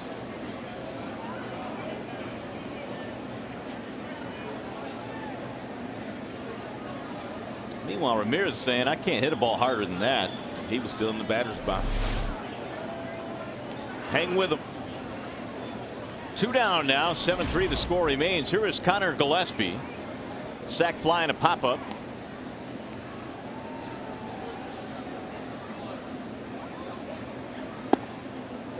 In for a strike, 0-1.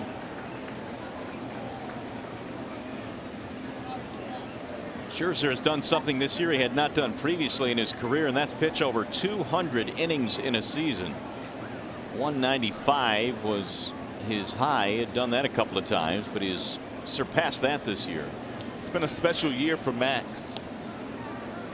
Starting pitcher for the American League at the All-Star game in New York in July.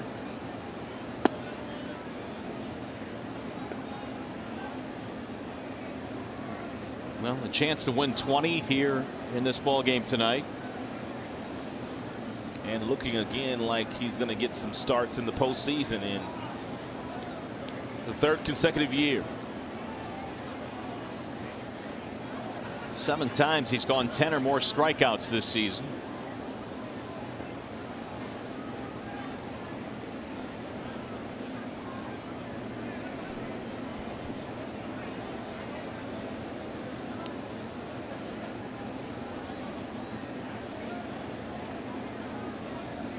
White Sox have runners at first and third, 2 outs. We're in the 5th.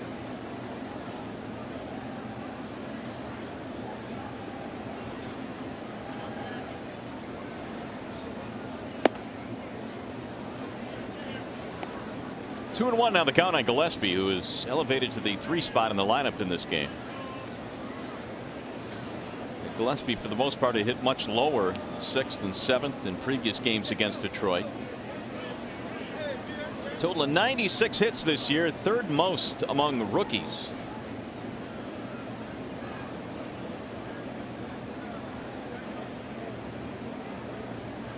There's the 2-1. 3-1 now in Gillespie.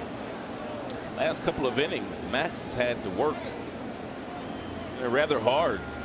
Had just 36 pitches through the first couple of innings, first 3 innings. 23 in the 4th inning alone.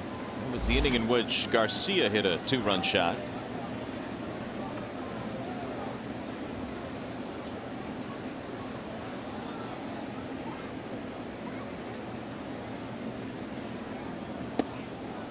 Walked him, and that's going to load the bases now for Chicago.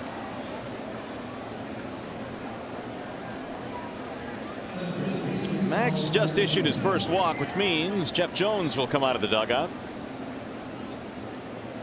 And they've got him loaded up. Gene Lamont, meanwhile, gets on the telephone. There's a call being made to the bullpen right now to get somebody stirring. Don't forget to join us again tomorrow. The Tigers continue their series with the White Sox. Our coverage begins at 6 with Tigers Live. The Tigers and Sox tomorrow night right here on Fox Sports Detroit. They got to uncover the bullpen mound first with all the rain falling. A view from our camera high above the scoreboard here at Comerica. Alvarez and Peconin beginning to warm up.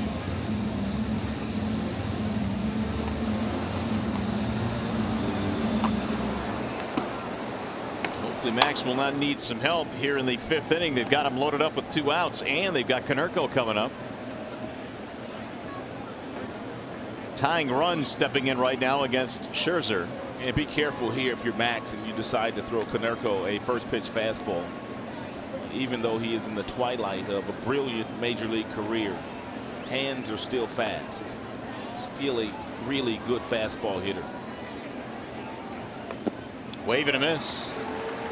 Good breaking ball there. Konerko dialed in for the fastball, couldn't hold up even after he recognized it was going to be a really good slider at the bottom of the zone.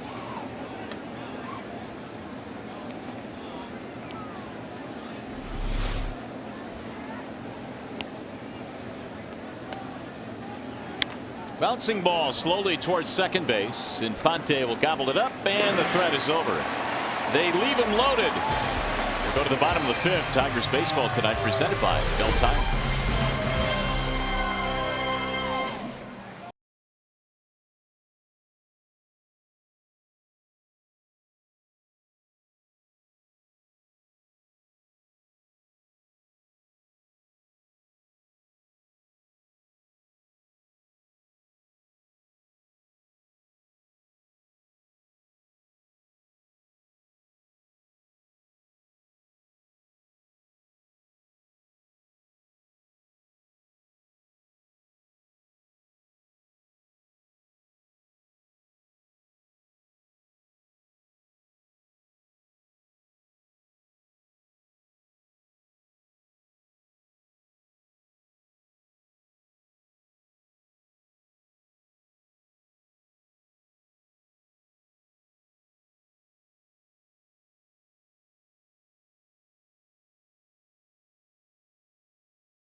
Ball on Fox Sports Detroit is brought to you by Cloudy with a Chance of Meatballs 2 in theaters September the 27th.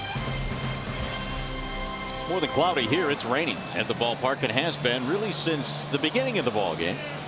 Yet we've been able to play through it, and the Tigers have put up 7 runs on 11 hits. The White Sox 3 runs, 6 hits. They left the bases loaded though in the 5th inning.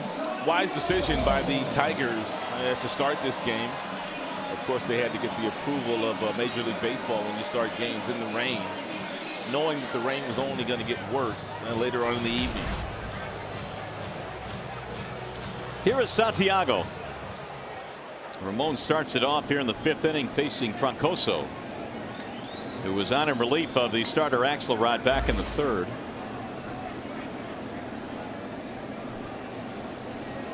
Santiago a single and a fly ball in this game, and he takes ball 1 high.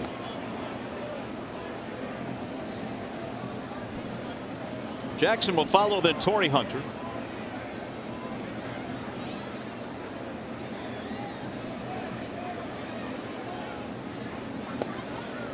There's a strike called on the outer edge.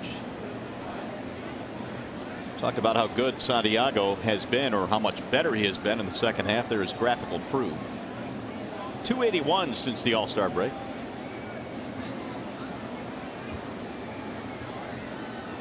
You know, the other thing right about Santiago is it doesn't matter if you put him at 2nd, at short, or 3rd. It seems like his defense at each of those positions is equally good. And you can also sit him down for 5, 6, 7 days in a row, and when you do call upon him, he's going to give you a quality at bat, and as you mentioned, usually flawless with the glove in his hand. That's why he is a really good bench player.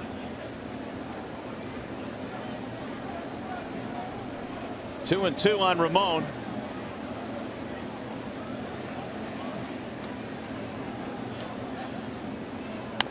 Bouncing ball first base side, fair ball. Konerko, nice play, and Troncoso dropped it. That is one of those plays, and we'll have to get a look at it to see if that's exactly what happened to Troncoso. But usually when you're going to first base, you're trying to catch the ball and look at the bag at the same time.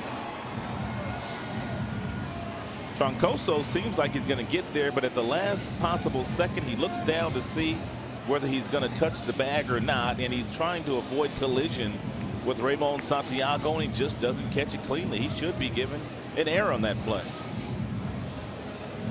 Konerko gets an assist. The error goes to the pitcher.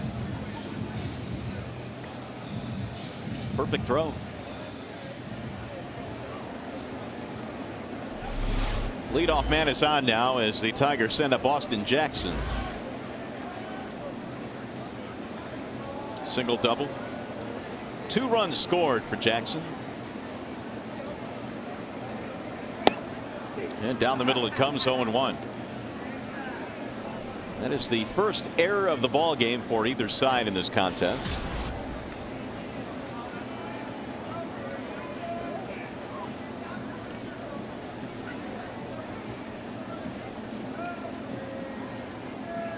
Wave and a miss. 0-2 on Jackson. Talking about how poor the Chicago defense has been. That is their 117th error, which is the most in the American League. And former Tiger David Percy warming up.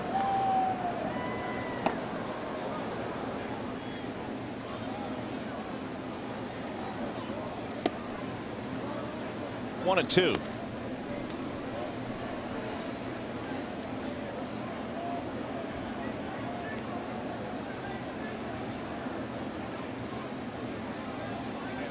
Steady rain still falling here at Comerica. It has been all night.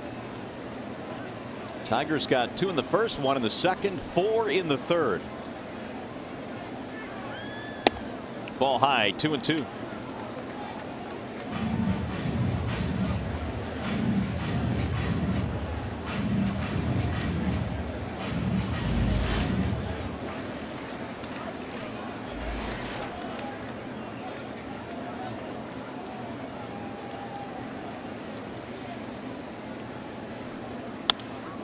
Here's a fly ball into right, and it's going to be caught by Garcia.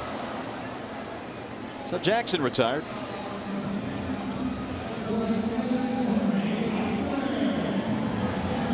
first out of the inning.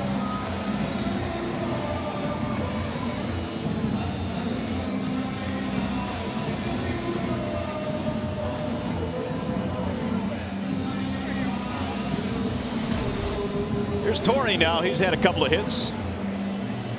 He's also walked and driven in 3 tonight. It's been a big night for Hunter, who now has 81 RBIs, and he is marching toward 300 once again. 298 batting average.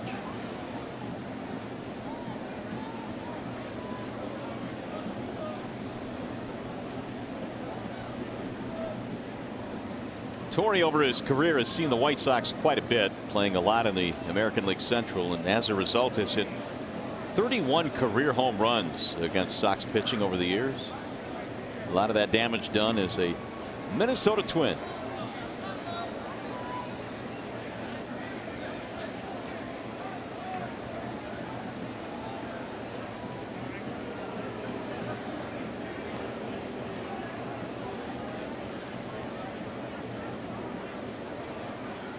Well, with the rain falling here, it appears the Cleveland Indians are in a rain delay. Leading Houston 2-1. That game in the 7th. Here the Tigers and White Sox have been able to play through the rain because it really never has gotten awfully heavy. Grounds crew has done a marvelous job in between innings coming out and making sure that the playing surface stays safe for the players. Missed it. No, it's a strike in the inside part of the plate. 1-1. So Troncoso now has thrown 36 pitches in relief for the White Sox tonight. Dylan Axelrod was bounced out of this game back in the 3rd when the Tigers were scoring 4 runs.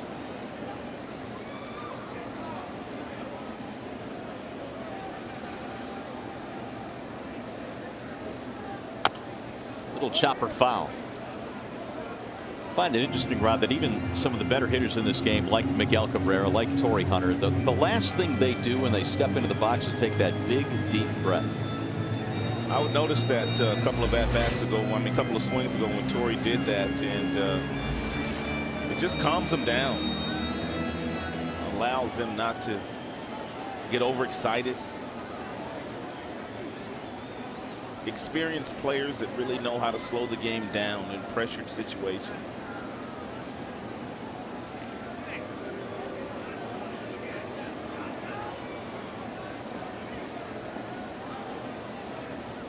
One and 2 on Hunter. We're in the bottom of the 5th.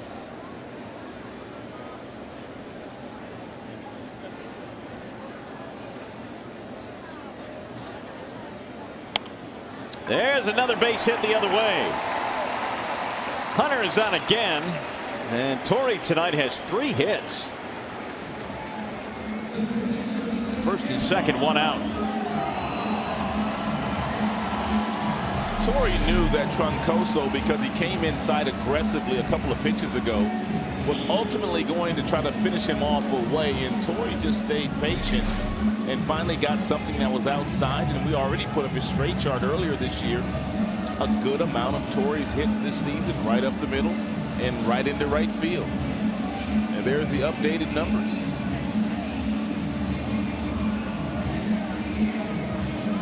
Torrey batting .299, trying to bat .300 for the 2nd consecutive year, and the 2nd year in his illustrious 17-year big league career.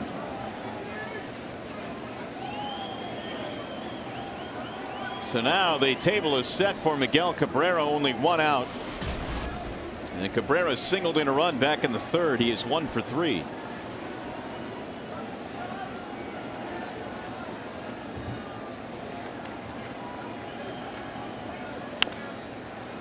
And on his hands that time, Miguel turned on it foul. Miggy not going to catch. And Mr. Davis, as far as the home runs are concerned, in Baltimore. But the one thing he has done for the last 2 years, he has had the best batting average overall. He has hit the most home runs, and he has driven in the most runs. Overall body of work the last 2 seasons. would take a monumental streak for him to get there. He's down 51 to 44 in the home run category as we scope out some of the MVP candidates. In our mind, maybe the top 3 contenders. That is probably how they'll finish up. Miguel probably will be first, Davis second, and Mike Trout will probably finish third.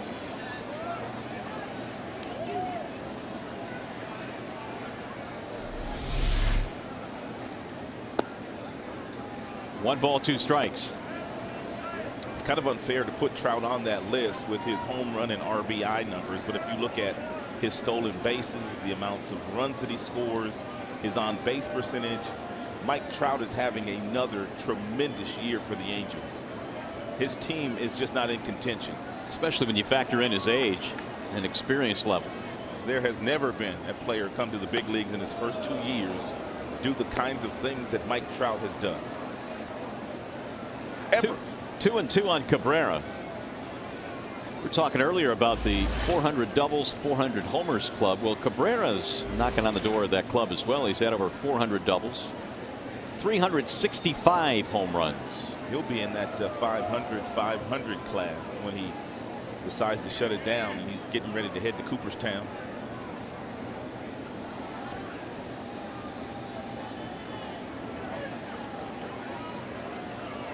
Two balls, 2 strikes. We're in the 5th inning. 7-3 Detroit. 2 on, 1 out.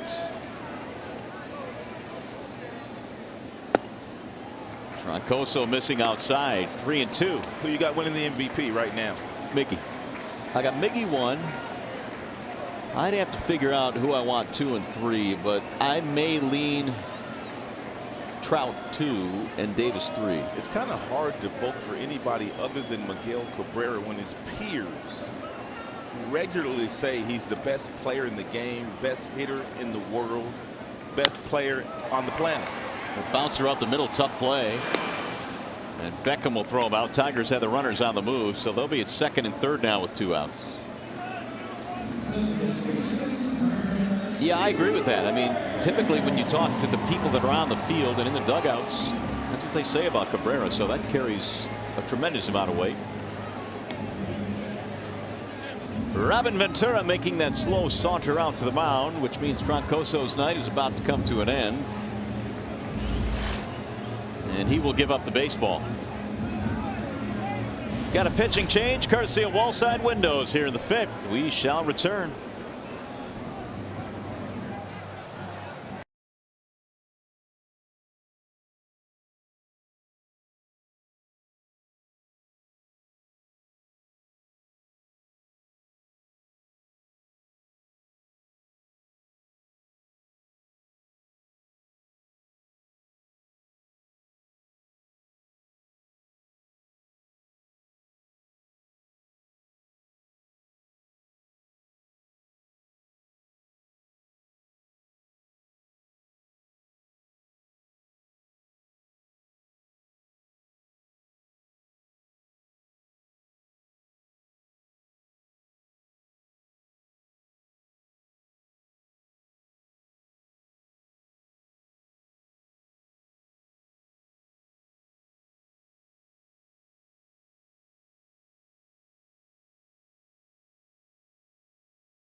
Prince Fielder really has picked the right time to get hot. And for his squad, since August 29th, the batting average is over 400. Lots of extra base hits. He's driving in runs that Miguel Cabrera leaves out there, and he's not afraid to take his walk, knowing that Victor Martinez is batting behind him.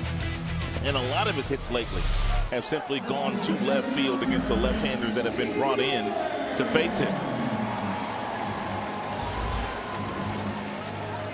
So Fielder will face a new pitcher. That would be the lefty David Percy, who will take over for Troncoso. Yeah, he's pretty much a situational guy. Will stay out there just for one inning every time Robin Ventura goes to him. 23 2/3 innings logged for Percy in 23 games. An ERA of 0.44 in his last 19 outings. A couple of runners in scoring position now for Fielder, who is 0 for 2 with a walk. 7 runs, 12 hits Detroit, 3 runs, 6 hits for Chicago. Bouncing ball back up the middle and into center field, base hit. 2 more runs will score. Fielder has made it 9-3. He is just an RBI machine. When there are runners in scoring position, his antennas go up, and he usually swings at the first strike that he sees. Didn't hit this one very hard, but with Beckham at second base shading him to the pull side, he was able to muscle this one right past Gordon Beckham.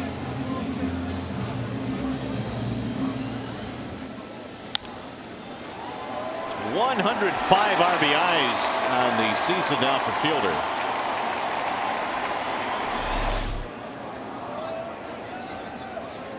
Now Victor Martinez. That's the 13th Tigers hit.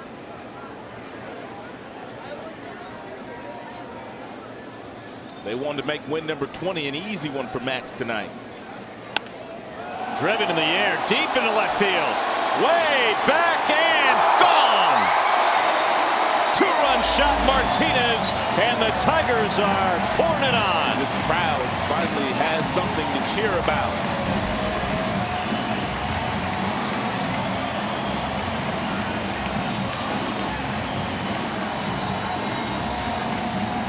(11-3) Detroit. Victor remains red hot. 2 more hits tonight. You mentioned Percy with a sub-1 ERA in his last 19 outings, but the Tigers have punished him here. Base hit, 2 ribbies by Prince Fielder, and a 2-run shot off the bat of Victor Martinez. 13th home run of the year for Victor. It's 80 RBIs now for Martinez. 11 runs on 14 hits. Here's Andy Dirks. Strike 1. Everybody in the Tigers starting lineup has at least 1 hit here this evening, and many of them have 2.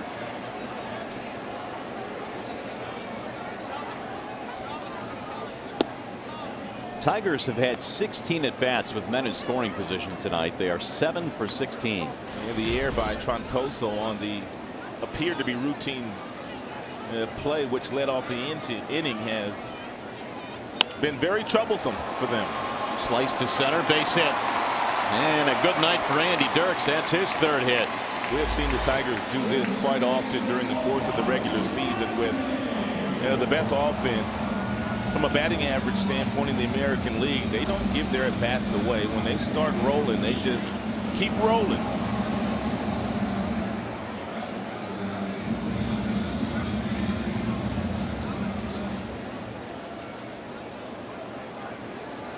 Here's Infante. He is the 8th man to bat.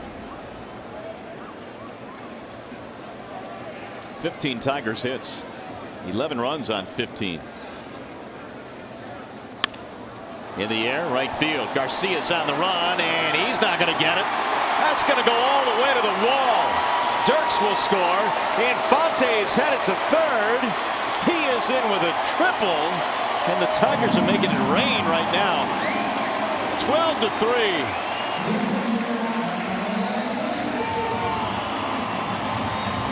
What you know about making it rain?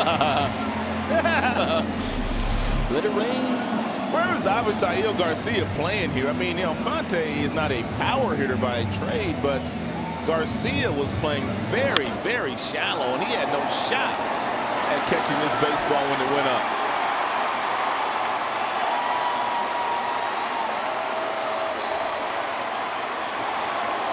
Three-bagger for Infante. His 2nd hit tonight. And his 49th RBI is 12-3. It's a 5-run inning for Detroit. Swing and a miss by Avila.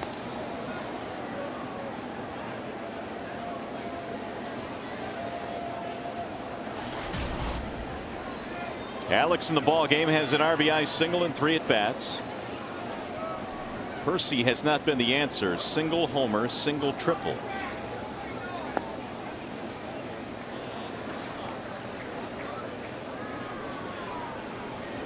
One ball, one strike on Avila, the 9th man to bat in the inning. This is the 2nd time in this game the Tigers have hit around.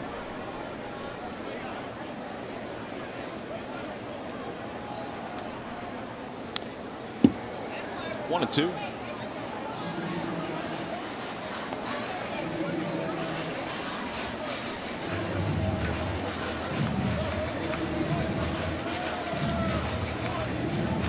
Jim Leyland feeling pretty good right now. His team is up 12-3.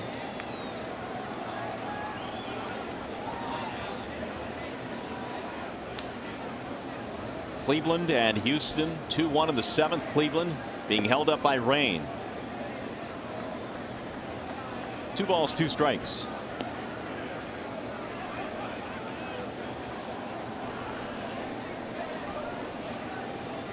With the lengthy sit downs this evening, and for Max Scherzer with the huge lead, you wonder if Jim's going to give him just one more inning and then turn this one over to his bullpen with a sizable lead. And he got him. Strike 3 called. Caught him looking. That'll end the inning, but the Tigers tack on 5 big ones. Some big hits in this inning. Victor Martinez 2-run shot. Infante triples one in, and Detroit has broken it wide open.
That light rain beaming in that night game. Can't stop now, keep moving, no break paths.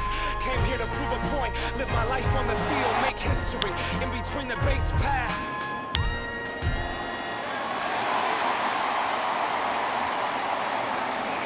On a rainy night here at the ballpark, the Tigers and Max Scherzer lead this one big time. Tigers offense waking up in a big way here tonight. They've had a 4-run inning, a 5-run inning, and they lead 12-3 as we go to the 6th.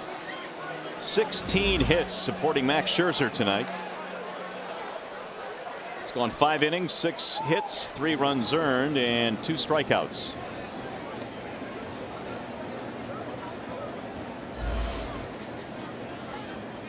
Don Garcia danks here in the 6th inning, and it's in for a strike. 0-1. Adam Dunn is 0 for 2. Lined out to short, flied out to left.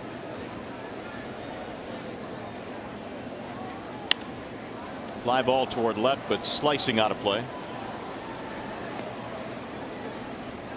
Got to hand it to the crowd in attendance here tonight. It's been raining a steady rain most of the evening, but they have hung around and they've been rewarded 12-3. It's not every day you get a chance to see one of your own win number 20. And I'm sure that's what's kept a lot of these fans right here tonight. That was an ugly swing by Dunn. He's out of there. Dunn used to getting fastballs at the top of the zone for strikeouts, and that time Max Scherzer threw him a really good changeup fading down and away. It's a circle change.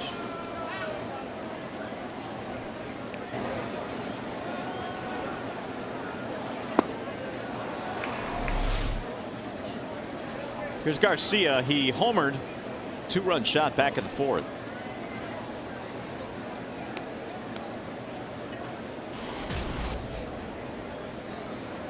Fifth home run of the season for the former Tiger. Ball 1 inside.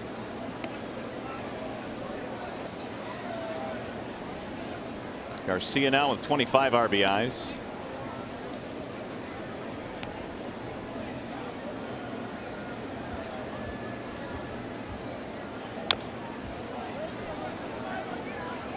One ball, 1 strike.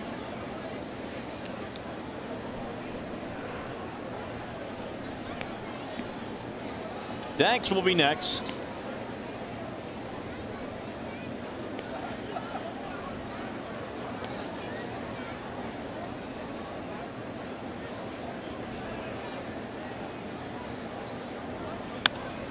High fly ball, right center field. Jackson cruising over. AJ under it, and there are 2 gone. Time for a game break now. Here is Shannon Hogan.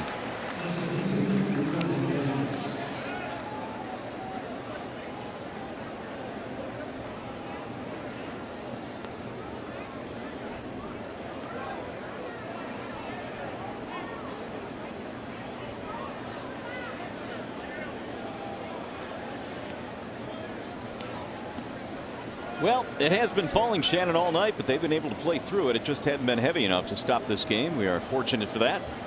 And there's a ball high from Scherzer. 1-0 on Danks. It'd be nice for Max to get a 1-2-3 inning here. 2 balls, no strikes. How much of a difference, Rod, do you think in the Cy Young voting would it make if Scherzer were to win 20 compared to 19? Is that big of a deal, do you think? I think it's a big deal, because it's kind of close. I mean, although I have Max winning it, I mean, the other guys have kind of pitched themselves, up to the level that Max had been pitching at, because Max had kind of stubbed his toe the last few times that he's gone out there. But 20 wins is big for him. Yeah, and I think there's a psychological aspect to that 20 wins, which no other candidate would have. There's a strike call. 2-2 now on Jordan Danks. 12-3 Detroit here in the 6th.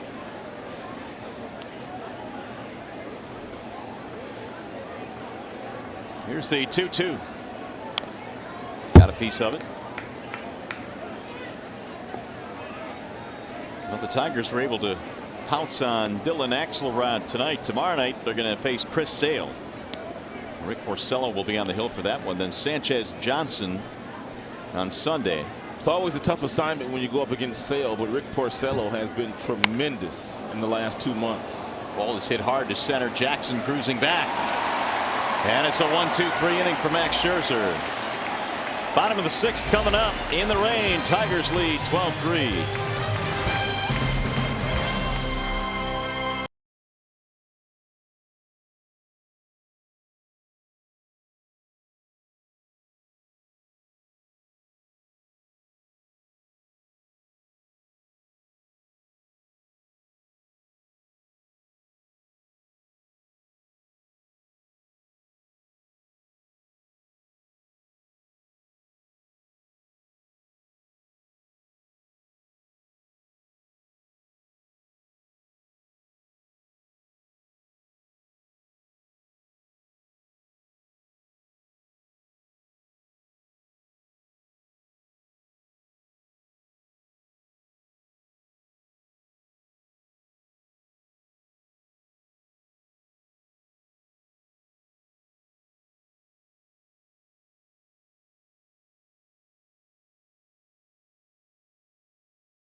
by the catalyst of the Tigers. He was off and running in the very first inning, running down a would-be double at the base of the wall in center field.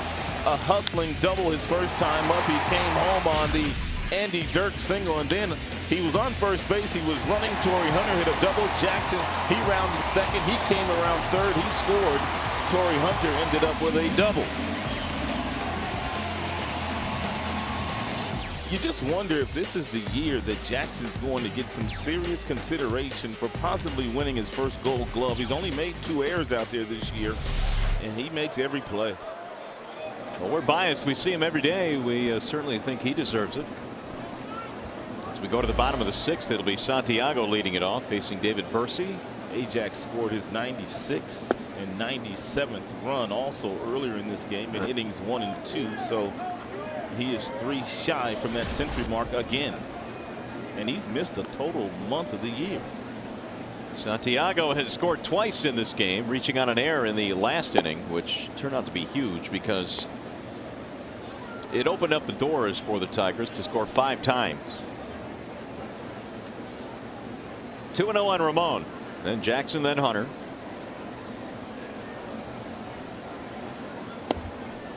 That's in for a strike. 2-1.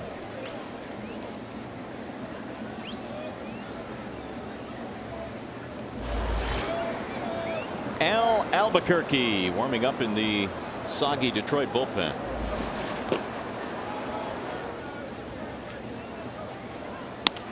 Pulled to third. Nice one-hop play there by Gillespie on the backhand. 1 gone here in the 6th.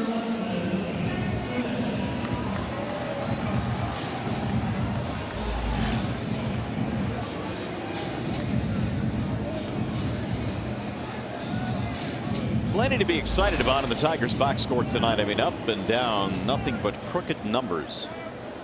They have 16 hits and 12 runs tonight. Jackson a single and a double.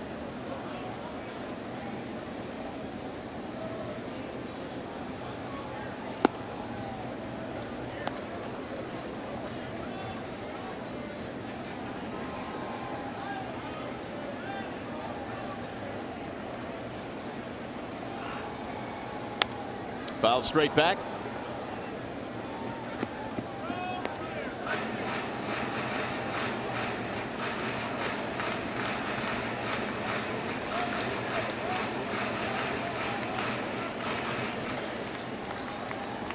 Jackson now 9 hits on this homestand, which is winding down this weekend. 2 balls, 1 strike.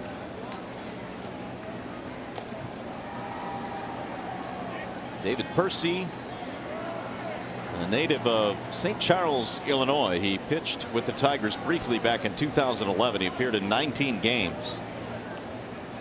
The Tigers got it from Oakland. Broke in with Toronto. Fly ball center field, hit a ton. Danks on the move, still going back, track to make the catch.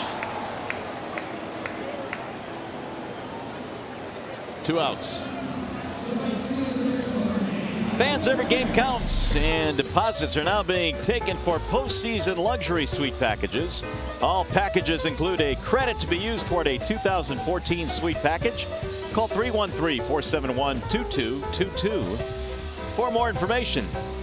They've got some really good grub in those suites. Torrey Hunter steps in, taking a deep breath. 3 hits and a walk, on base 4 times tonight. Strike 1 on Torrey.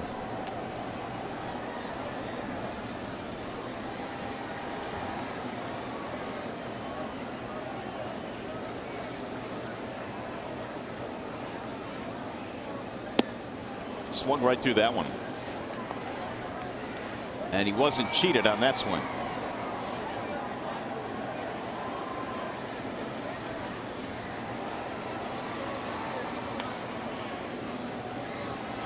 Torrey's average right now at 299. 1-2.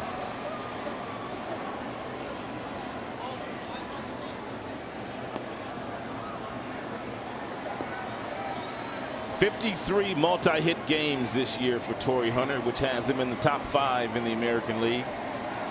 Eric Hosmer, and it came into play with 57 multi-hit games, so Torrey not far behind. Ground ball, foul just outside of the bag.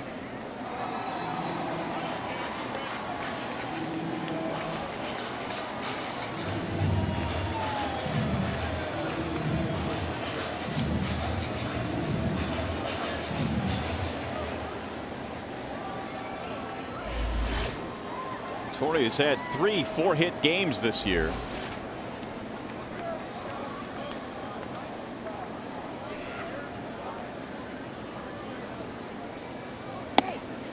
Straightened him up.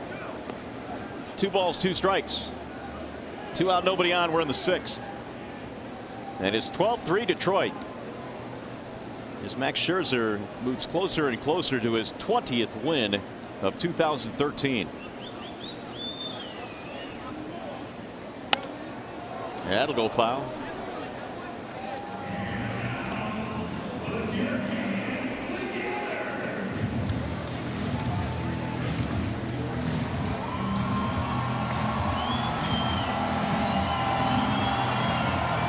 Hunter trying to keep it going for Cabrera. And yet that young man not minding the rain right now, and that after getting a souvenir.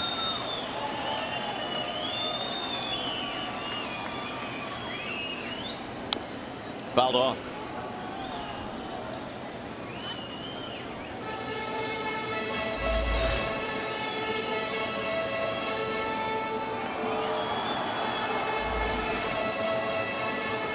Tigers have won 10 of the 16 between these 2 squads this year. And most of those games were played in the second half of the season. The Tigers played the White Sox in a series right before the All-Star break. Everything else has been post All-Star break.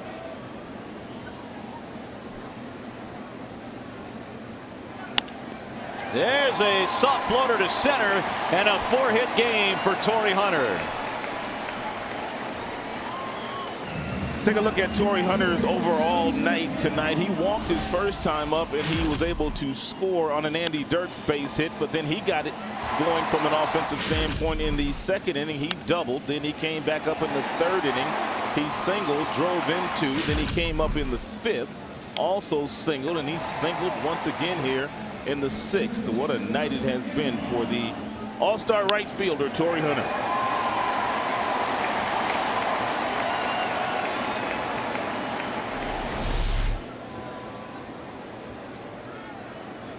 "17 Detroit hits in this game, and Cabrera takes high 1-0. Yeah, that knock by Torrey Hunter pushed his batting average back up to 300.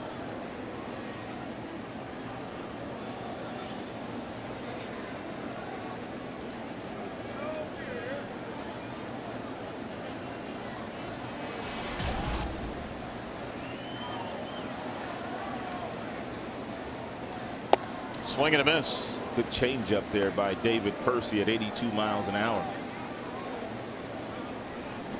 Good arm speed. Sold it very well.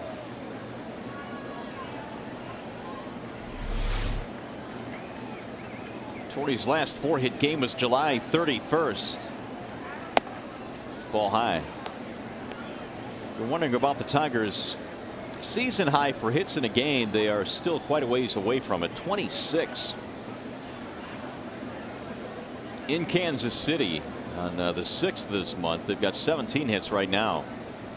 Here's the 2-1. Tried to hold up, couldn't do it. 2-2 the count. Very seldom will you see Miguel Cabrera up there sitting on something soft and swing at the fastball. Usually if he's sitting something off speed, he'll take that fastball right down the middle because he knows it's impossible for even him to get to it with his skill set.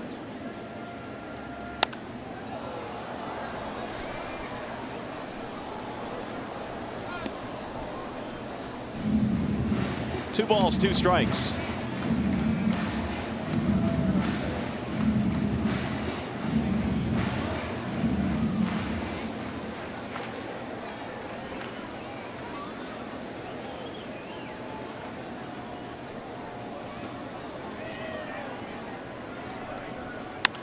Driven to center field.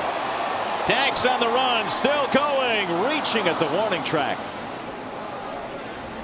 And that'll be it for Detroit here in the 6th. No runs, 1 hit, and 1 left as we go to the 7th. Mad Max coming out for another inning of work.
Three in favor of the Tigers in this one. They have pounded out 17 hits in this contest.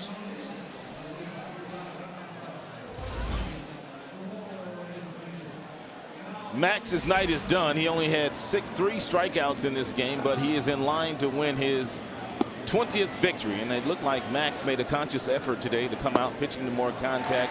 Did not try to get a whole lot of strikeouts. Lasted 6 innings and could have gone a lot longer in this game, but it's a smart move by Jim to get Max out of the game and get some of the bullpen some work. I jumped the gun. Al Albuquerque's actually coming in, so Max is done for the night.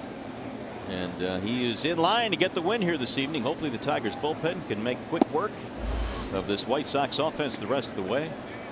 12-3 is the score. Gordon Beckham leading it off here in the 7th inning. Beckham, then Fegley, and then De Aza. Albuquerque has been getting a lot of opportunities to pitch in this current homestand. They're trying to get him straightened out with that good slider and that mid-90s fastball. If he starts to pitch well and is on the postseason roster, the outs that he can get, it could be invaluable for that Tigers bullpen. Are there any sliders in this game that are better than Albuquerque's when he is on? There may be a couple of other guys that have equivalent sliders to Albuquerque, but I don't think that I can name one guy that has the legitimacy of getting swings and misses on the slider when Albuquerque does locate it down and away from the right-handers. He has gone to 3-1 now on Gordon Beckham. Chris Sale has a great breaking ball, but his from the left side, and his comes with deception and arm slot. But he gets a lot of break on his slide piece. And he walked him. Didn't want to do that. Even with a big lead, 12-3, Albuquerque walks the leadoff man. So Beckham on base for the 3rd time tonight. That'll bring up Josh Fegley.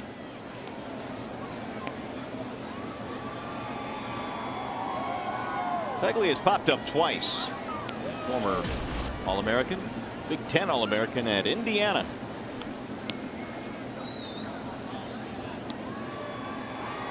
Batting .228 this year. Ball low, 1-0.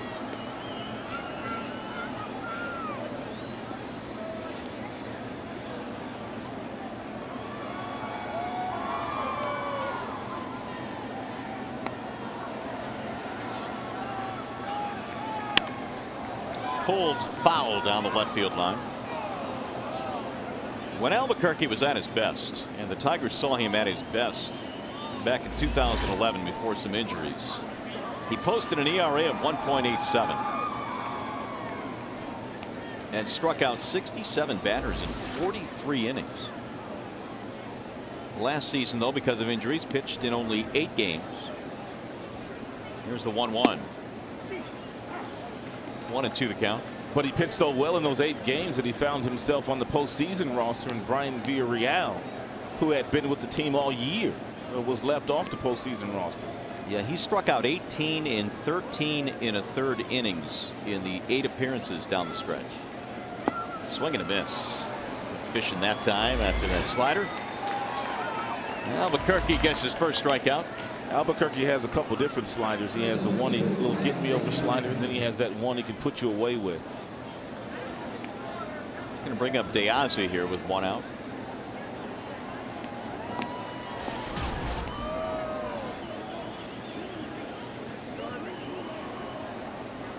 Single double tonight and a run scored for De Aze.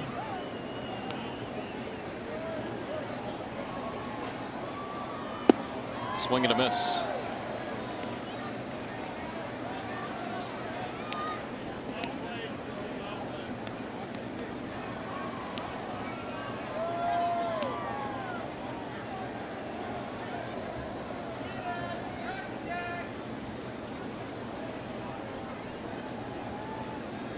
De Aze hits it in the air to right. Torrey backs up. 2 gone.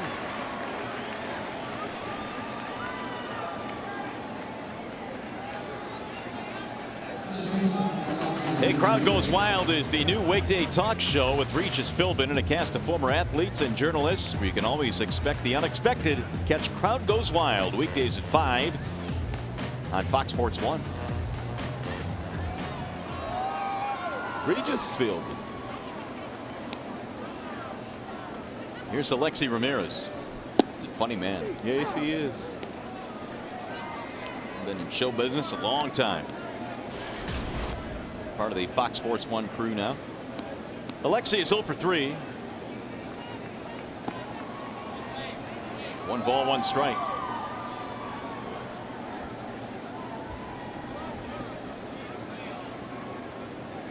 Scherzer had a 1-2-3 6th and departs this game 90 pitches under his belt and a chance to win his 20th.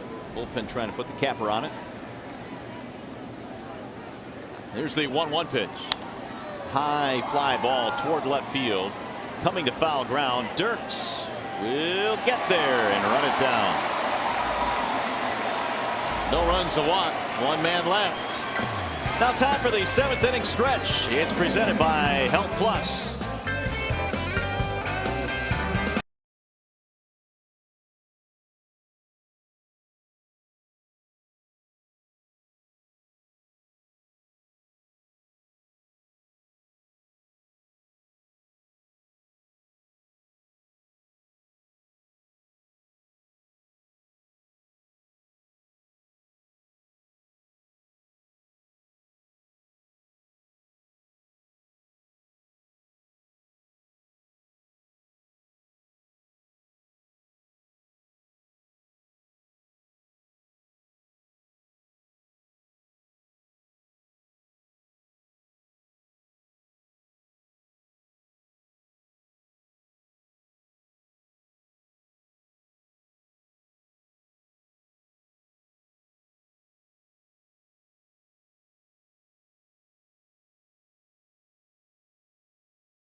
Tigers in this one on a rainy night here in the Motor City. We've been able to dodge the raindrops though and get this one in so far. And that's a good thing because the Tigers have a big lead. Connor Gillespie will cross the diamond now, go from third to first. And we've got Marcus Semien who will come in to play third base.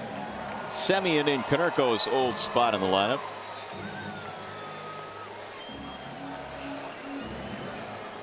So with the rain still falling here at the ballpark, here is Prince Fielder. 2 RBIs in this game for Prince. And he shoots one in the air to left field. On the move is De Aza, reaching, can't get it off the wall. Fielder is on his way to second. He is in with a double. It's amazing the kind of bat speed that Prince Fielder gets through the hitting zone. He is a big, strong guy, and he hits for a lot of power, but his bat is awfully quick. He takes a pitch at about 78 miles an hour and hits an absolute missile over the head of the left fielder, De Aza.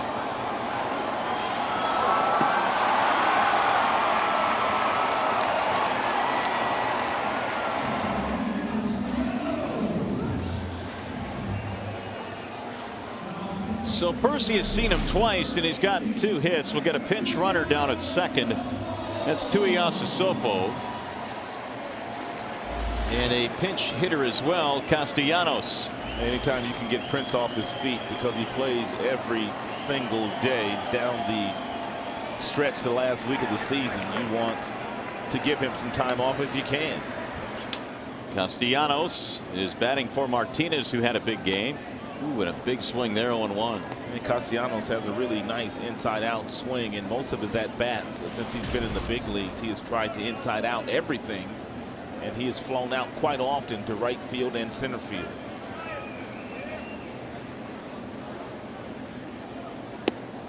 Ball outside, 1 ball and 1 strike. Got a new catcher as well that is checked into the ball game, Miguel Gonzalez. So both Jim Leland and Robin Ventura going into the bench here in the late stages of this one. It's 12-3.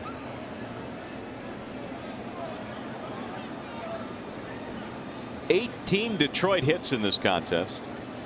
The Chicago ERA will take a hit tonight. Ball low. Tigers have had a 4-run inning and a 5-run inning.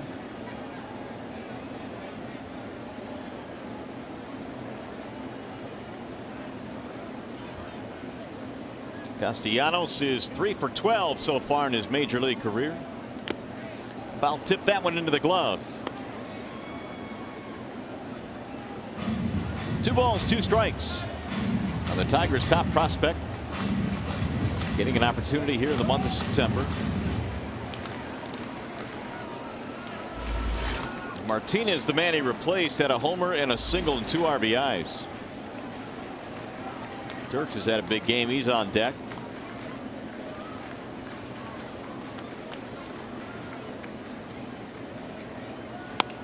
Pulled foul down the third base line.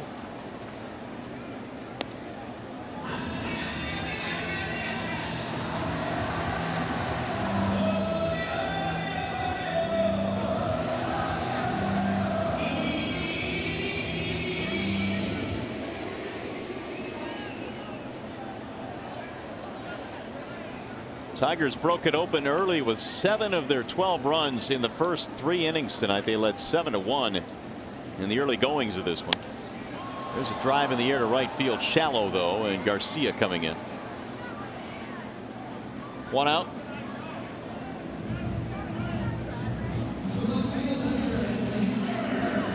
He's going to bring up Andy Dirks, who, like Torrey Hunter, is in search of a 4-hit game tonight. Andy has 3 singles.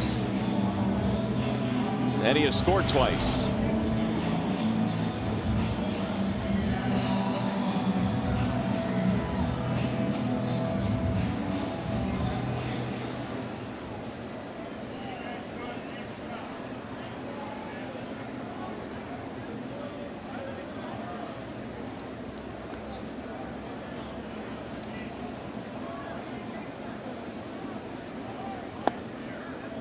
Percy missing low, 1 ball, no strikes. Percy has been on since the 5th. They've also had Troncoso tonight. And there's more action in their bullpen. Daniel Webb tuning up. He's got a great arm. We saw him in Chicago. He has pitched so well, Daniel Webb. He might find himself pitching out of their bullpen next year.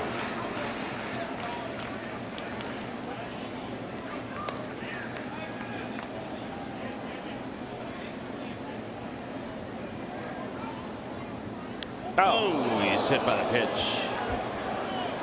Andy Dirks will reach base, but the hard way this time.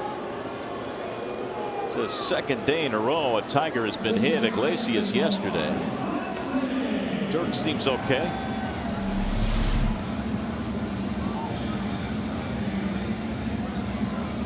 Elbow. Yep.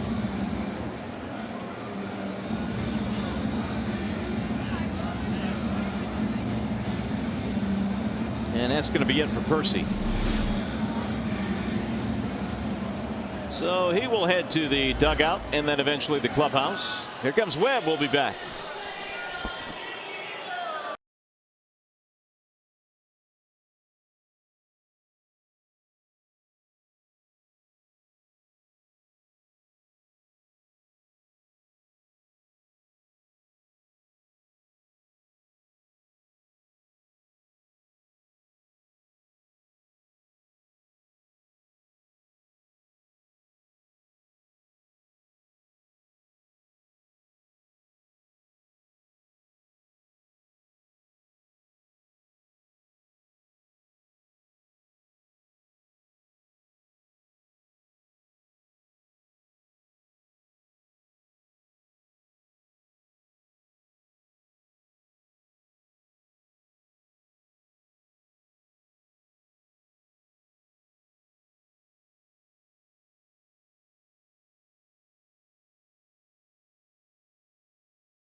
Tigers up big in this one, 12-3, as they try and shave their magic number down to 3. Runners in scoring position. Tigers have had 18 at bats tonight with men in scoring position. 5 for 9 with 2 outs. Max Scherzer getting ready to win his 20th game of the season. Torrey Hunter has reached base in all 5 plate appearances tonight. And so the Tigers, if you add it up, have a nice comfy lead here in the 7th. And here's the new pitcher now. It's Daniel Webb. Daniel Webb's got a good arm.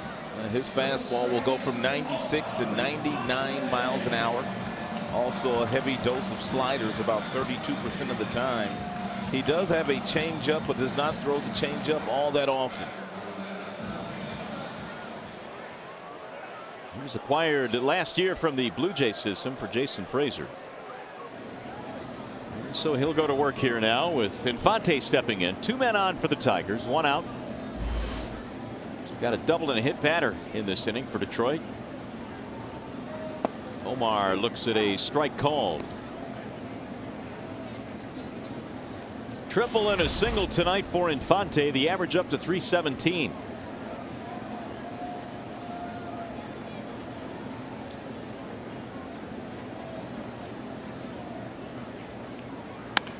Drill to left field. De Aza runs it down in the gap. Another hard hit ball for Infante. 2 gone, and now Alex Avila stands in.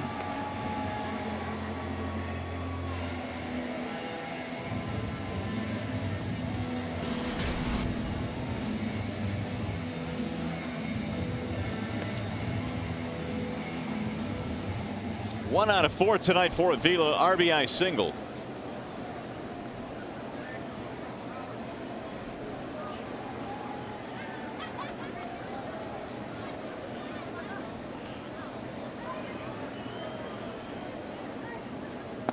Swing and a miss, 0-1.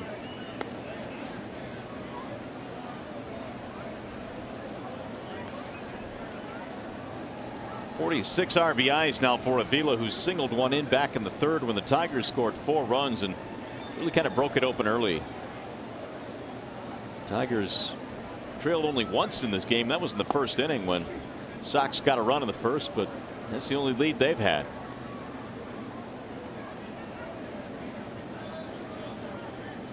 Oh, 0-2 on Avila.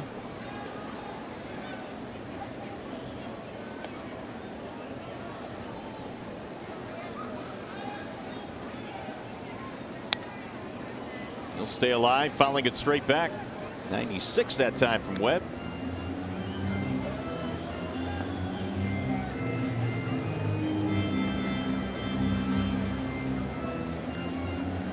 A ball and then Double-A and then Triple-A this year for Daniel Webb. He's been at every level of their minor league. 42 appearances, an ERA combined at all 3 stops of 1.87.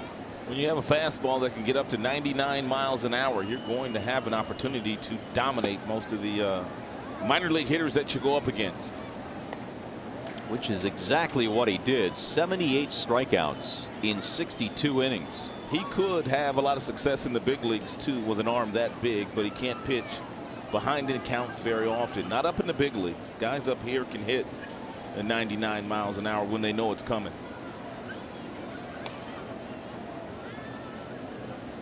Now the 1-2. Bouncing in, 2 balls, 2 strikes.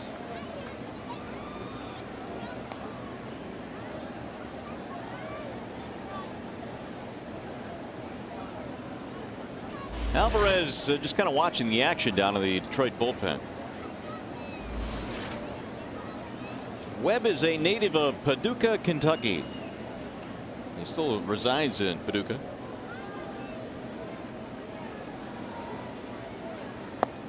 Tried to hold up that time he went, and Avila strikes out to end the inning.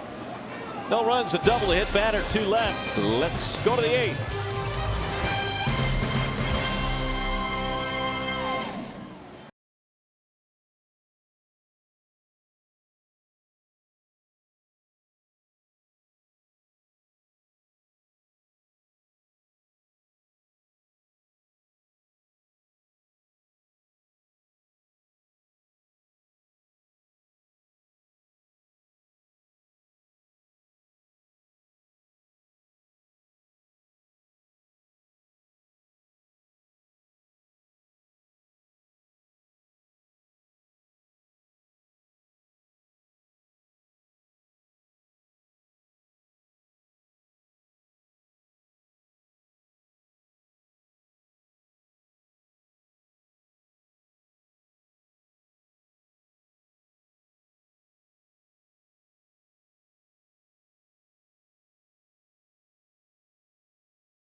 We go to the top of the 8th inning at a wet Comerica Park here. Mario and Pemba, Rod Allen back here at the ballpark. Glad you are with us here tonight. The Tigers, of course, Rod, have had a crowd here this evening that has been able to kind of stick out the rain. But tomorrow they are anticipating their 3 millionth fan. And so the staff is wearing the Thank You Fans T-shirts that they handed out before the game today. 3 million fans. That is quite an accomplishment. Gave out a lot of swag today. Gave us some buttons as well. So they got it all covered. But there's no doubt about that. 3 million fans, awfully special. They've done it 4 times now in their history, and most of those have been done under Jim Leland, Dave Dombrowski. Of course, Mr. Ilitch is the best owner in all of sports, and a major reason why this team draws 3 million annually. Well, when you look at tonight's ball game, we certainly have to talk about Max Scherzer, and it looks like now with a couple of innings to go, he's going to get that 20th win. Well, he needed 6 innings today, and the one thing that Max did today, he didn't come out over-aggressive today against the White Sox. I think he had pressed the last few times trying to get number 20, although he only gave up 1 run his last time out there. But the one thing that he did do today, 11 flyouts for Max Scherzer, which is not usually the way that he pitches, but a very good night for him. Don Kelly now taking over defensively at third base as both skippers continues to go deeper into their bench. Hernan Perez, meanwhile, will take over at second base, and Matt Tuiasosopo will stay in the game at first base. And we've got a new pitcher. That would be Jose Alvarez.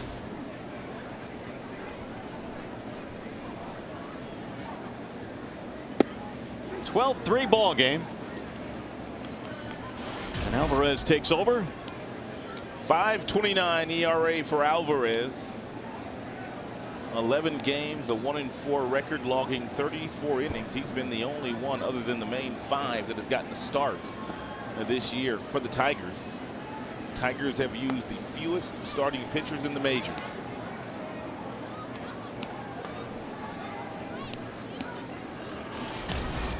Connor Gillespie leading it off here for Chicago. And Gillespie in this ball game, sac fly early, gave them a 1-0 lead in the first, their only lead of the game here tonight. 2 balls and 1 strike. The Tigers, meanwhile, have pounded out 18 hits in this contest.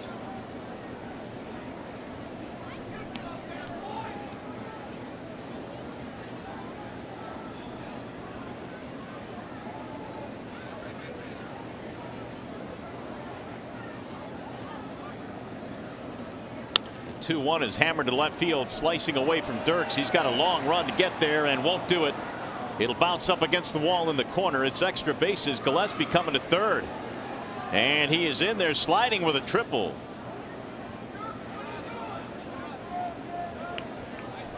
Don't normally see triples go into that left field corner. But Gillespie has one. And that's going to be the 7th hit of the game now for Chicago. Andy Dirks had to run a long way. That's a little cut fastball that's sliding away from Gillespie, and Dirks had to run a long way. That ball bounced on the warning track and then bounced up against the wall. Dirks couldn't corral it right away, and Gillespie hustles over to third base. There's a ball driven in the air to left. This time Dirks spins on the warning track to make the catch. That kid, Marcus Semien, he has got some pop in his bat. He's an infielder, middle infielder that's getting some play at third base these days, but he's got some bat speed. First time we saw him in that last trip to Chicago, he hit a couple of balls really hard. I believe he's going to get a start at shortstop tomorrow. Alexi Ramirez will not start for the White Sox. Got a pinch hitter now for Adam Dunn. Keppinger will stand in. And he looks at a strike, 0-1.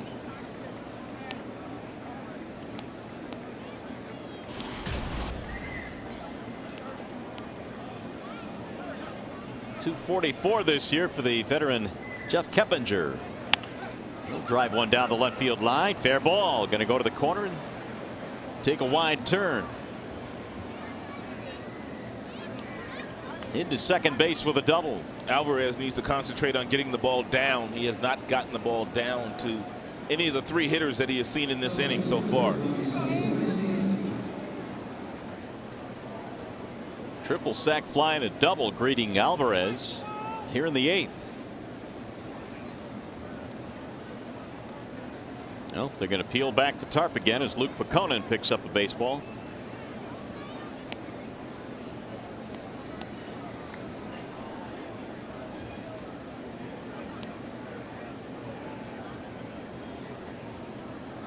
Garcia 3-run homer earlier tonight against Max Scherzer. His only hit of the night, 1 for 3, and maybe scratch that. That one's going to find a gap and go all the way to the wall. Another ball up in the zone that's absolutely clobbered, thrown by Alvarez. He's trying for 3, and he is in there standing up. Another triple. 2 3-baggers in this inning for the White Sox, and now a couple of extra base hits tonight for Avisail Garcia.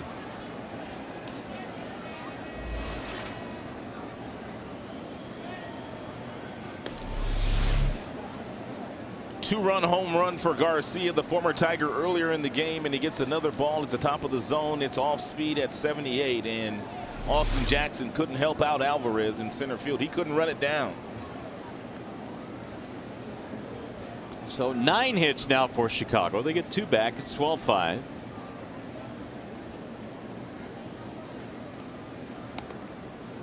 Now Jordan Danks.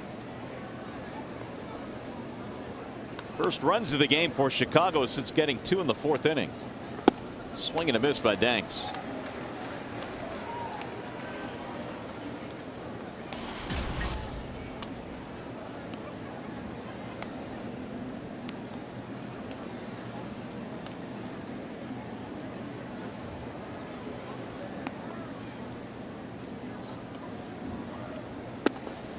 Another wave and a miss. He missed that one by quite a bit.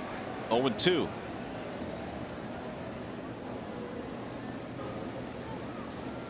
Well, it appears Baconin has some company now. Drew Smiley warming up.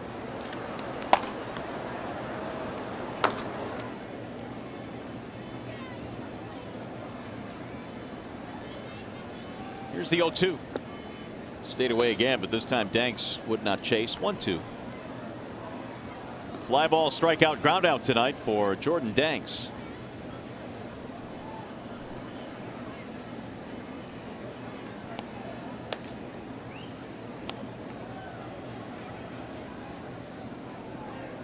Swing and a miss, and down he goes. Alvarez has his first strikeout. 2 gone. Here's Gordon Beckham.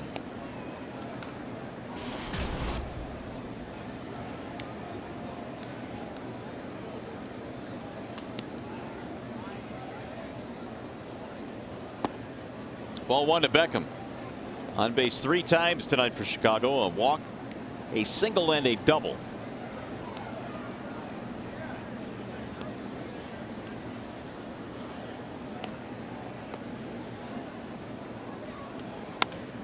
High fly ball left field. Dirk's backing up.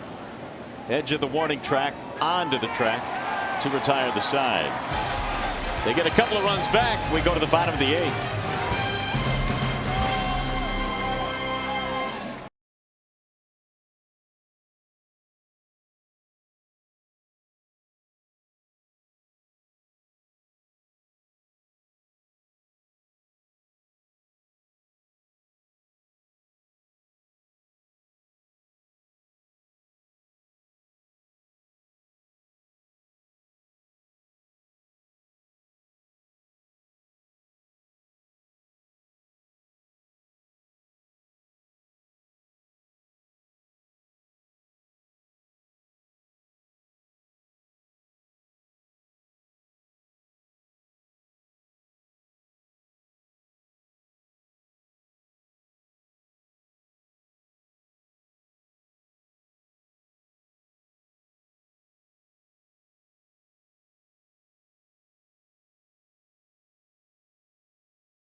Here at a wet Comerica Park, and tomorrow the Tigers play the Chicago White Sox at 7:08. The first 10,000 fans 18 and older receive a free 2013 Detroit Tigers team photo.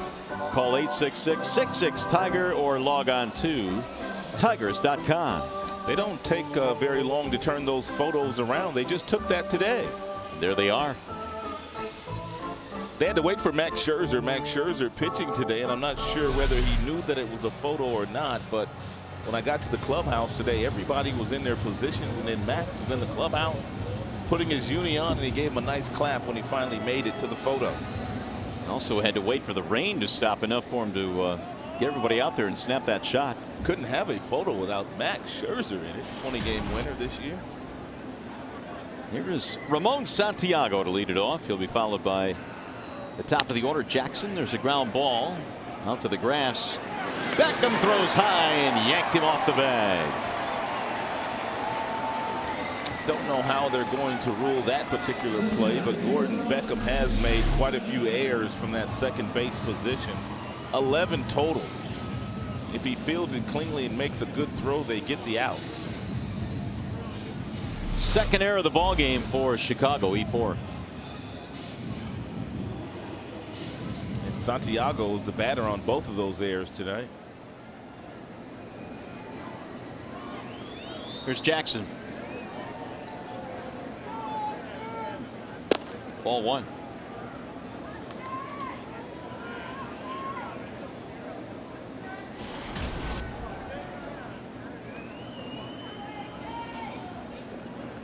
Two out of 5 tonight for Austin. Hits in each of his first 2 at-bats, a double and a single, and 2 runs scored. Last couple of innings, I noticed a conscious effort, whether it be Troncoso, Percy, or now Webb. Very aggressive inside with their fastballs.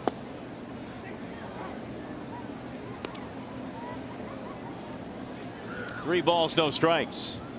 Webb took over in the 7th with 2 men on, 1 man out, and got the final 2 outs. Ooh. Swing and a miss on 3-0. Wow. That surprise you? Absolutely. Is the count 2-0? Or was that 2-1? Well, maybe that's why. We had 3-0. That's apparently why. It's 2-2. That's fouled away. Because normally you would not see a team with a 7-run spread in the bottom half of the 8th inning and a guy swinging at a 3-0 pitch.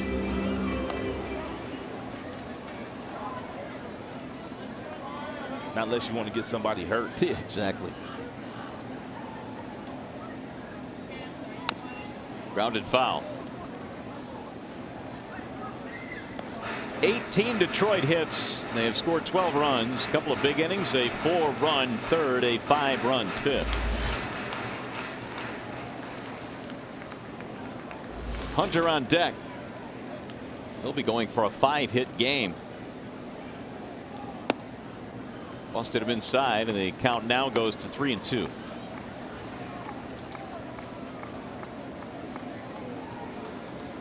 Santiago reaching on the air by second baseman Gordon Beckham.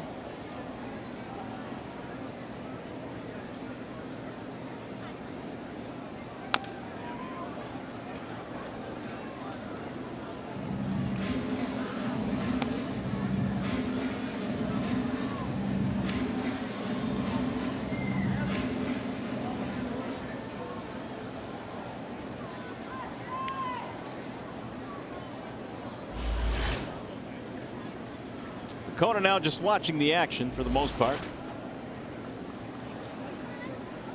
3-2 pitch.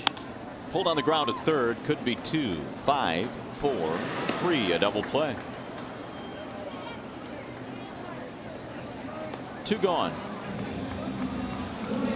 Well, apparently it's been raining so much in Cleveland that they've called the game, and so the Indians officially win that game in 7 innings. 2-1 is the final score.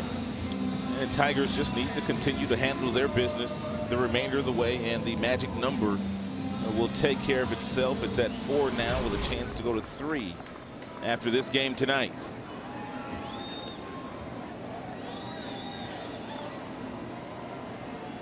Swing and a miss by Torrey as he goes for a 5-hit game. He's been on base 5 times, got 4 hits and a walk.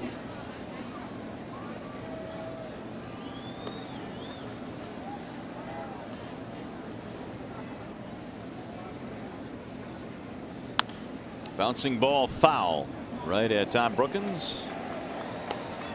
He picked it with the bare hands.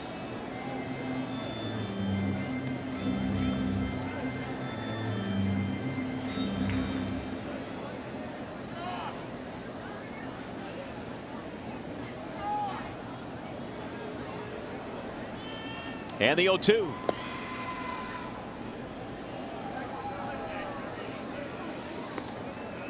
Torrey has not had a 5-hit game this year.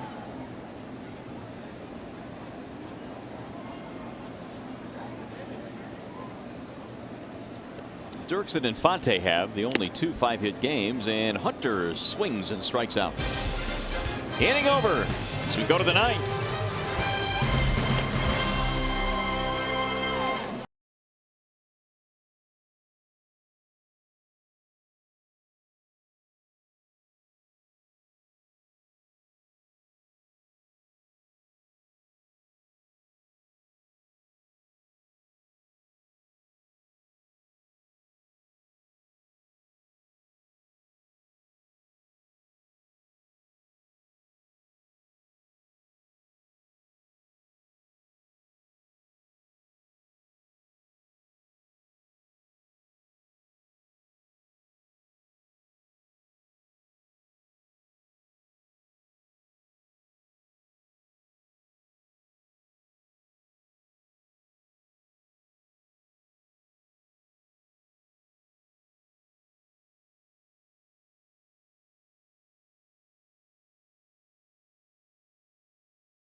The Chicago White Sox, 12 runs on 18 hits for the Tigers, 5 runs on 9 hits for Chicago.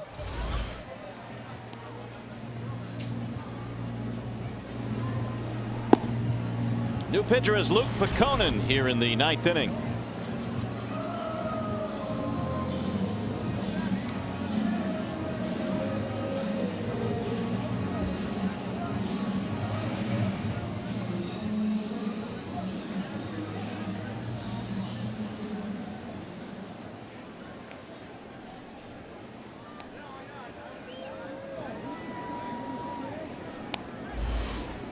Here is Miguel Gonzalez to lead it off to get his first at bat of the game. Came on as a defensive replacement as Peconin looks for the final 3 outs of this one. There's a bouncing ball to second. 1 pitch, 1 out.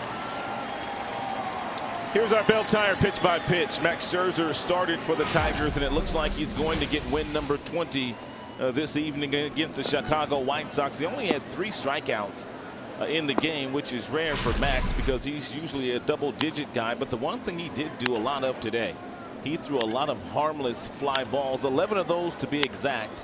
Just a really nice game pitched by Max Scherzer, and he was able to relax all night long because he had a huge lead most of the way. Alejandro Diaz looks at a strike. Tigers have doubled up the hit totals in this game, 18-9. It was raining really from the first inning through the entire game tonight. It's never stopped. It just hadn't gotten heavy enough to really cause us trouble, fortunately. 1 ball, 1 strike. There was some talk really early on this afternoon that tonight's game could possibly be washed out, and the Tigers would have to play a doubleheader tomorrow. The 1-1. As we have learned, though, early in the afternoon, it's real difficult to predict what it's going to be like at 7 and beyond. Weather always changes, and unfortunately tonight it never really got too heavy, and they played through it, and the Tigers bats didn't mind with the 18 hits.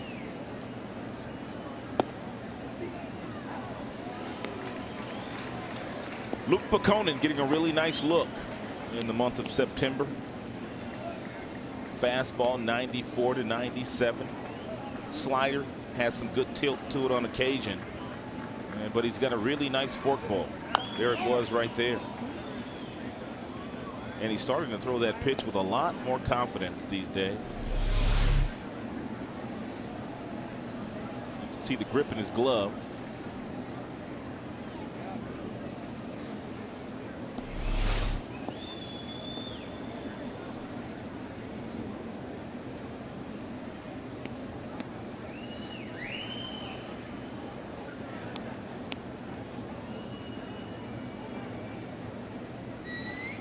Here's the 2-2. Bounce again, 3 balls and 2 strikes.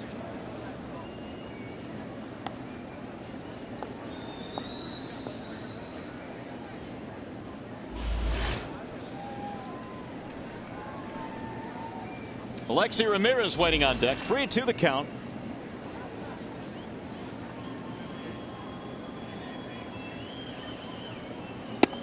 He went around, strike 3. I don't know why Diaz is going to first base. 2 outs. Hey, by the way, as soon as the game ends, our coverage continues with Tigers Live here from manager Jim Leland. The players break down the game, show you all the highlights. Tigers Live immediately after the game from the Call Sam Studios on Fox Sports Detroit. 1 more out to get, and the Tigers' magic number will be shaved to 3.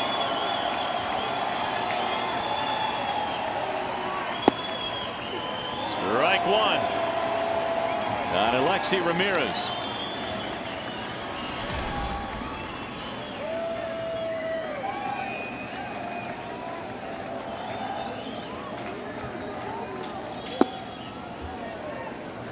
$39,643 the official attendance tonight, and not one of them is dry at this point. They have been able to endure some wet weather tonight to watch Max Scherzer win his 20th. Here's the 1-1. Bender, and a beauty, a strike. Buckled it.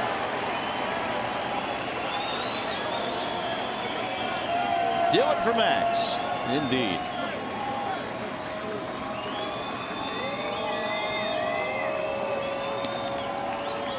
Here's the 1-2.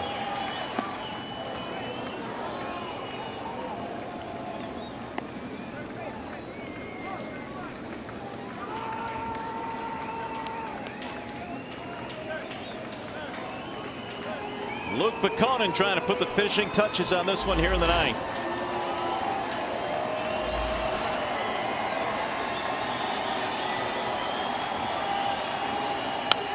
Ground ball to second, should do it. Infante, and the Tigers win, and Max gets his 20th.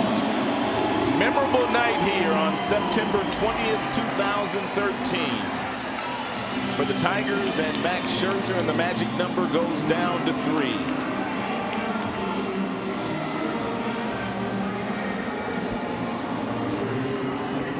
The magic number is down by 1. 3 more to go for the Tigers to win the Central Division title for the 3rd consecutive year.